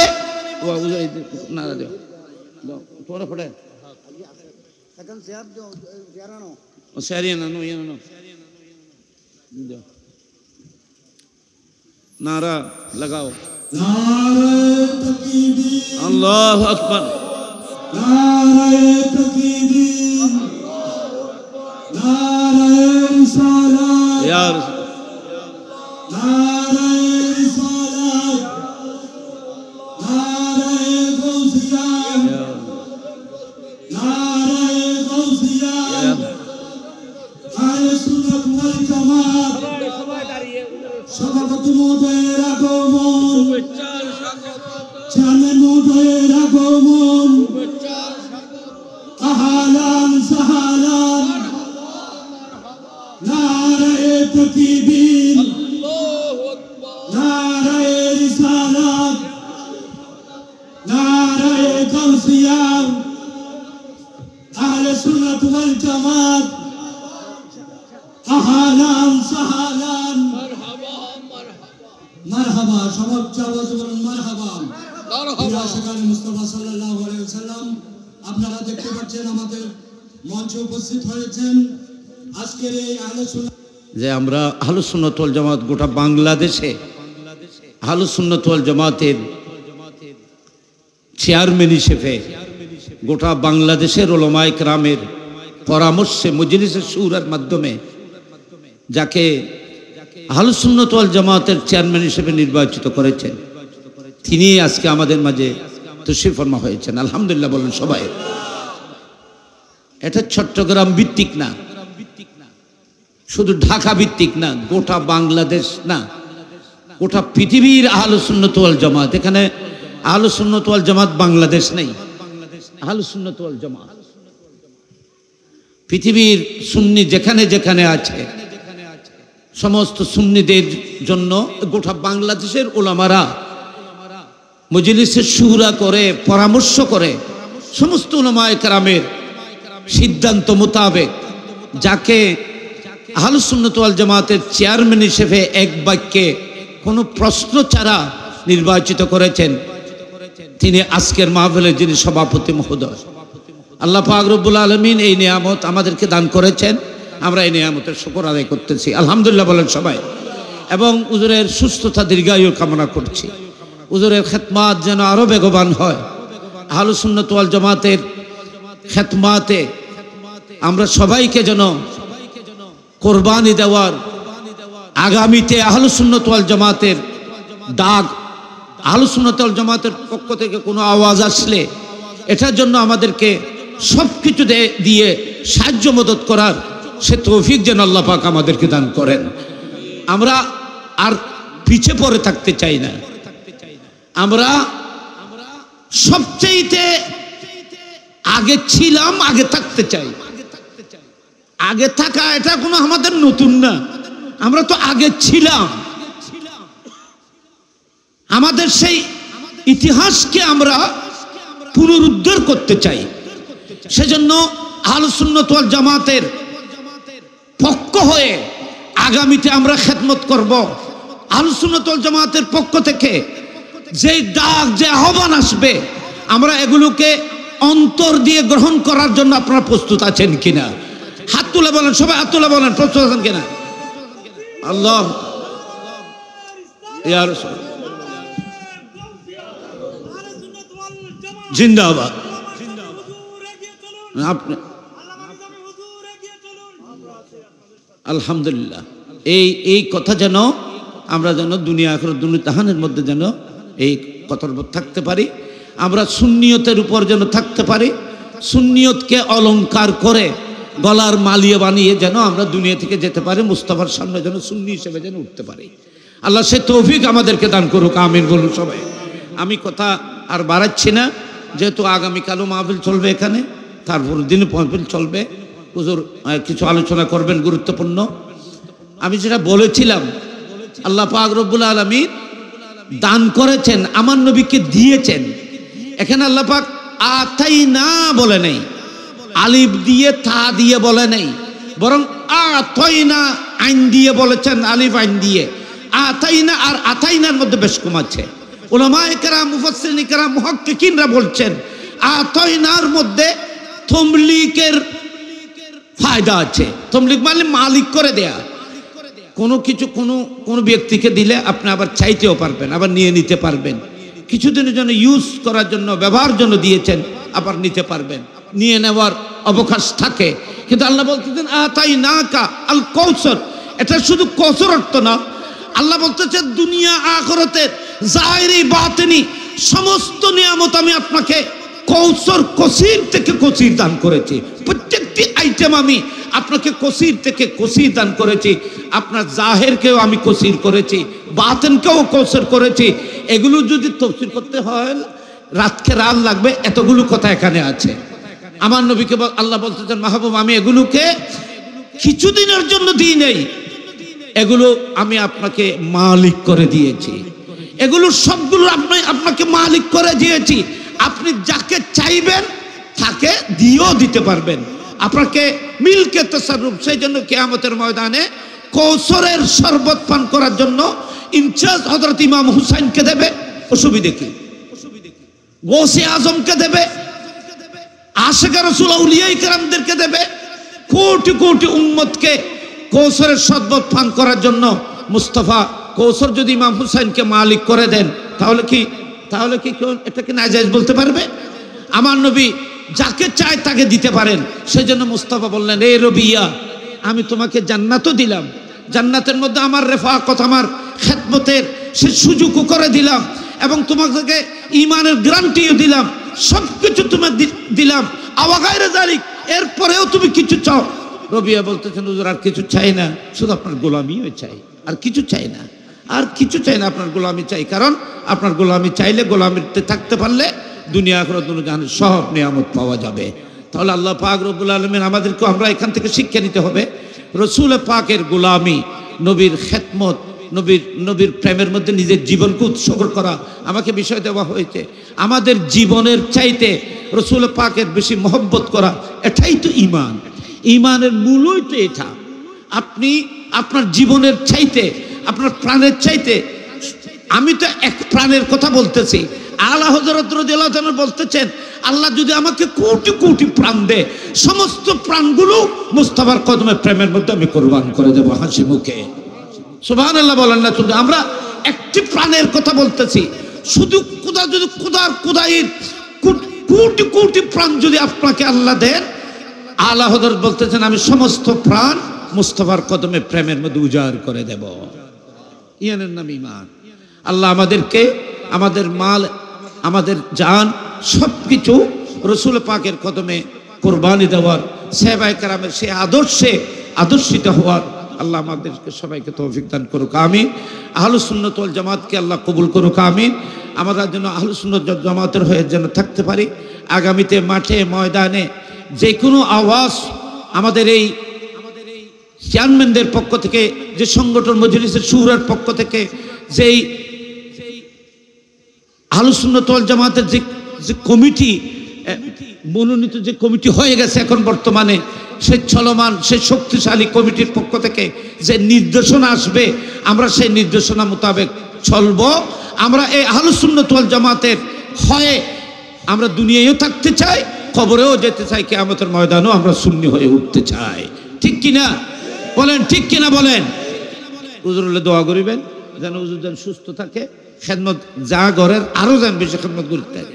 আরো যে উলামায়ে কেরামের দায়িত্ব মধ্যে আছে, আল্লাহ তাআলা দোয়া করিবেন মাঠে ময়দানে সুন্নি উলামায়ে কেরাম যারা দায়িত্ব পালন করে, সাধারণ পাবলিকর যারা সুন্নিয়তুল্লাহ বিভিন্নভাবে কোরবানি, ত্যাগ, ইখলাস ওনারা করতেছেন, সকলের সব কিছুকে আল্লাহ কবুল করুক।